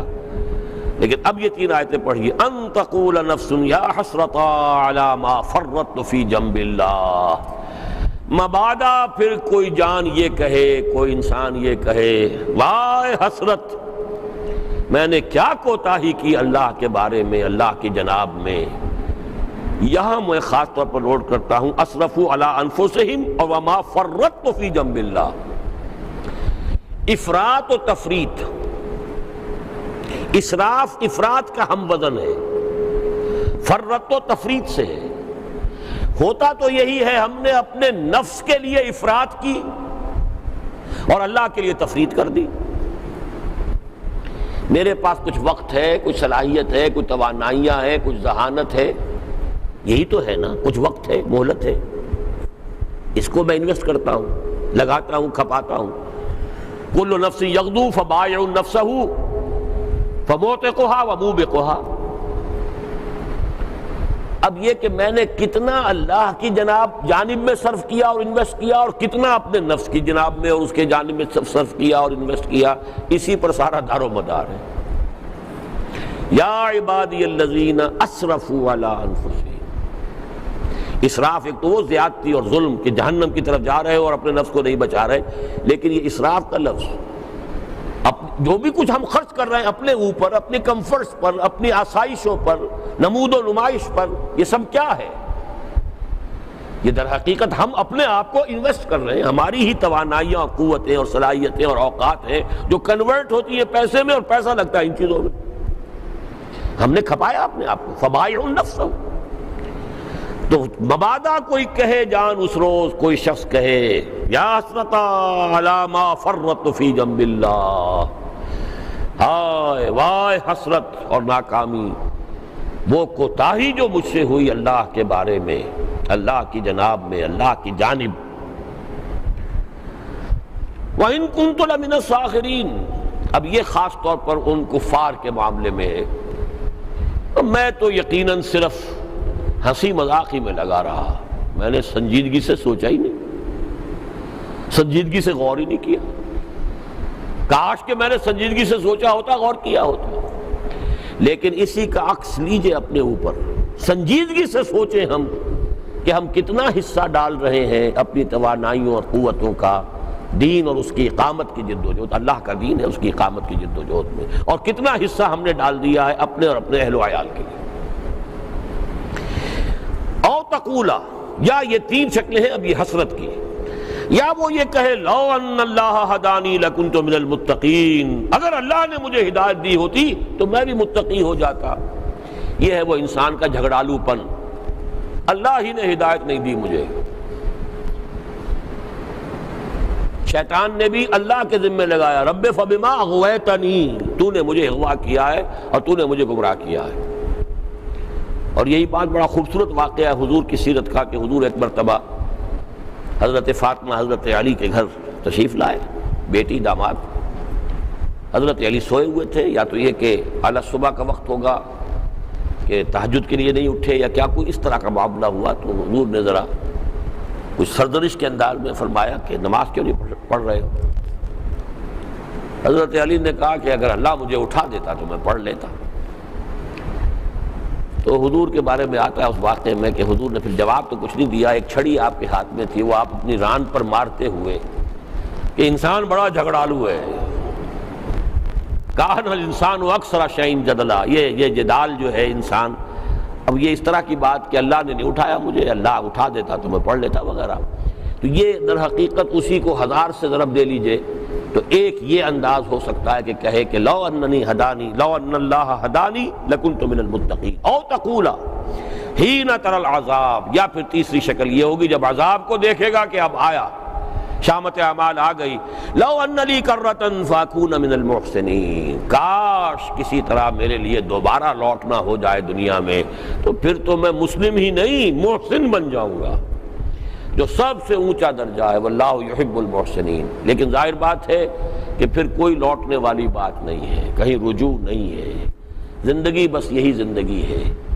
اور اس زندگی سے زیادہ ناقابل اعتماد کوئی شے نہیں ہے، کوئی بھروسہ نہیں کب اچانک ختم ہو جائے۔ بغتتاً کا الفاظ آئے ہیں ان آیات کے اندر بھی، اس لیے کہ وہ قیامت جب آئے گی بغتتاً آئے گی، اور موت بھی جب آتی ہے اکثر و بیشتر بغتتاً آ جاتی ہے، احساس ہی نہیں ہوتا کہ موت آ رہی ہے۔ تو ہمیں جو بھی مہلت ملی ہے، جو بھی فرصت ہے، اس سے بہتر فائدہ اٹھا کر جس چیز کو ہم نے اپنے زندگی کے مقصد کی حیثیت سے شعور کے ساتھ اختیار کیا ہے، اس کے لیے زیادہ سے زیادہ لگن کے ساتھ، دھن کے ساتھ، محنت کے ساتھ، مشقت کے ساتھ آگے اپنے قافلے کو بڑھانے کی فکر کرنی ہے۔ اللہ تعالیٰ مجھے بھی اور آپ کو بھی اس راہ میں استقامت بھی عطا فرمائے، اور ہماری ہمتوں میں اضافہ کرے، ہمارے انفاق مال اور بذل نفس کے اندر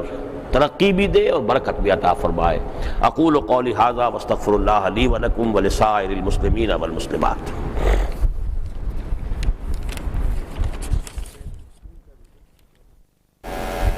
اور جو بھی کچھ ہے اللہ اب تک کوتاہی ہوئی ہے معاف فرما دے، آئندہ کے لیے عزم مصمم توبۃ النصوح کہ آئندہ تیرے کسی حکم کی خلاف ورزی نہیں کروں گا۔ نمبر 2، پھر اللہ سے ایک عہد ہے، انی اعاہد اللہ، میں اللہ سے عہد کرتا ہوں، ان اہجر کل ما یکرہہ، کہ ہر اس چیز کو چھوڑ دوں گا جو اسے ناپسند ہے، واجاہد فی سبیلہ جہد استطاعتی، اور اس کی راہ میں جہاد کروں گا اپنے مقدور بھر۔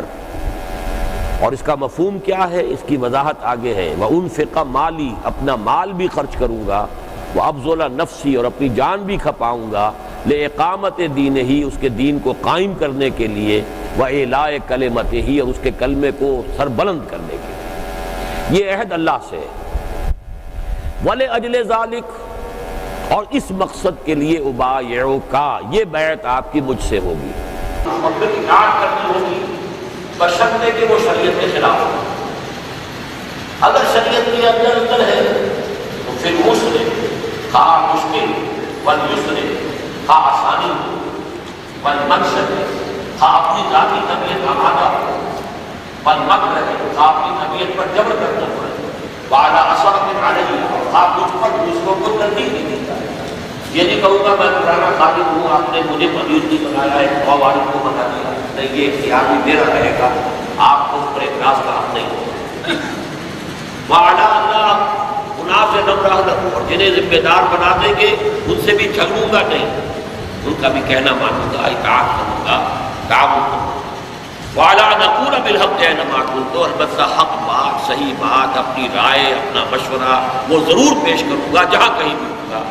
لا اخاف فی اللہ لومۃ لائم، اللہ کے معاملے میں، اللہ کے دین کی استقامت کی جد و جہد کے ضمن میں کسی ملامت کرنے والے کی ملامت کی پرواہ نہیں کروں گا کہ کوئی کیا کہہ دے گا، میں نے ایسی بات کہہ دی، جو بات میرے نزدیک حق ہوگی وہ کروں۔ یہ بیعت ہے۔ اب یہ الفاظ آپ میرے ساتھ دہراتے جائیے۔ بسم اللہ الرحمن الرحیم، اشہد ان لا الہ الا اللہ وحدہ لا شریک لہ، واشہد ان محمدا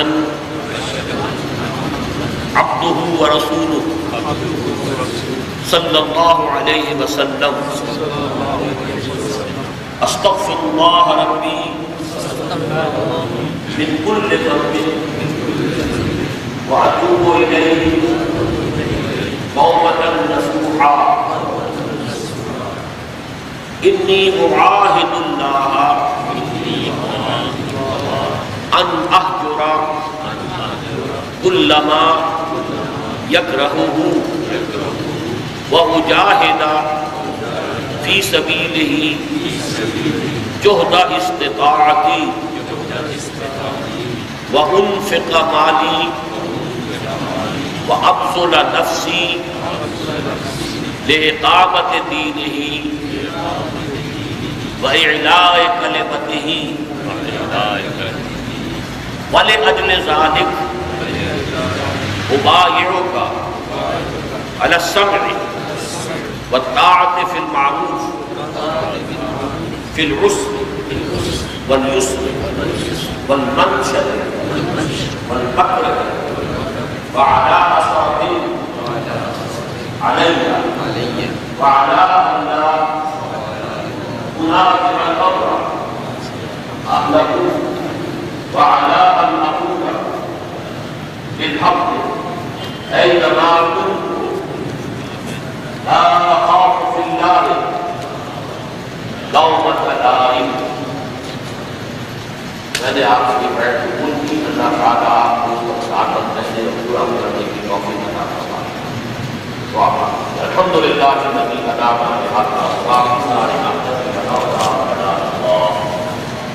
ربنا لا تزغ قلوبنا بعد إذ هديتنا وهب لنا من لدنك رحمة إنك أنت الوهاب. اللهم اغفر لنا ذنوبنا وكفر عنا سيئاتنا وتوفنا مع الأبرار. اللهم اغفر لنا ولإخواننا الذين سبقونا بالإيمان ولا تجعل في قلوبنا غلا للذين آمنوا ربنا إنك رؤوف رحيم. اللهم وفقنا لما تحب وترضى. اللهم وفقنا نجاهد في سبيلك بأموالنا وأنفسنا. اللهم اجعل هذه البلاد بلاد پاکستان آمنة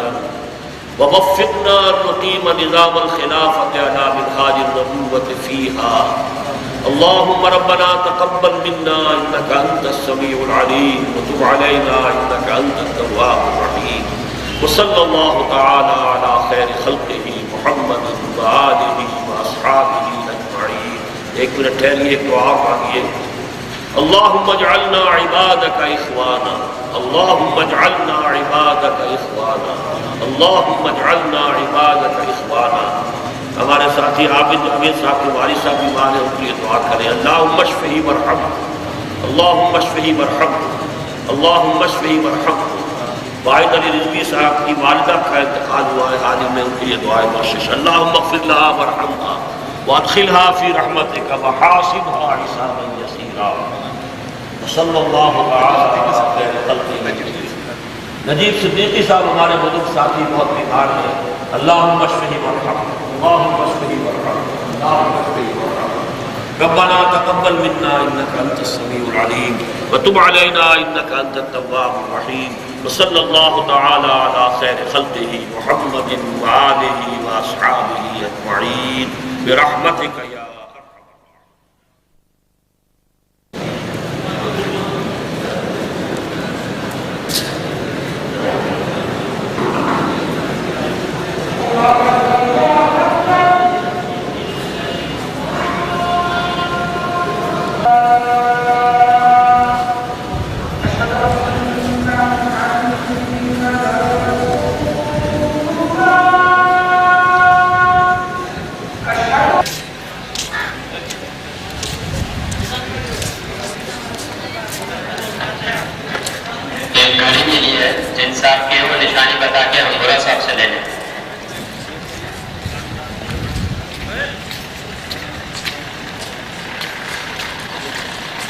گھڑی والا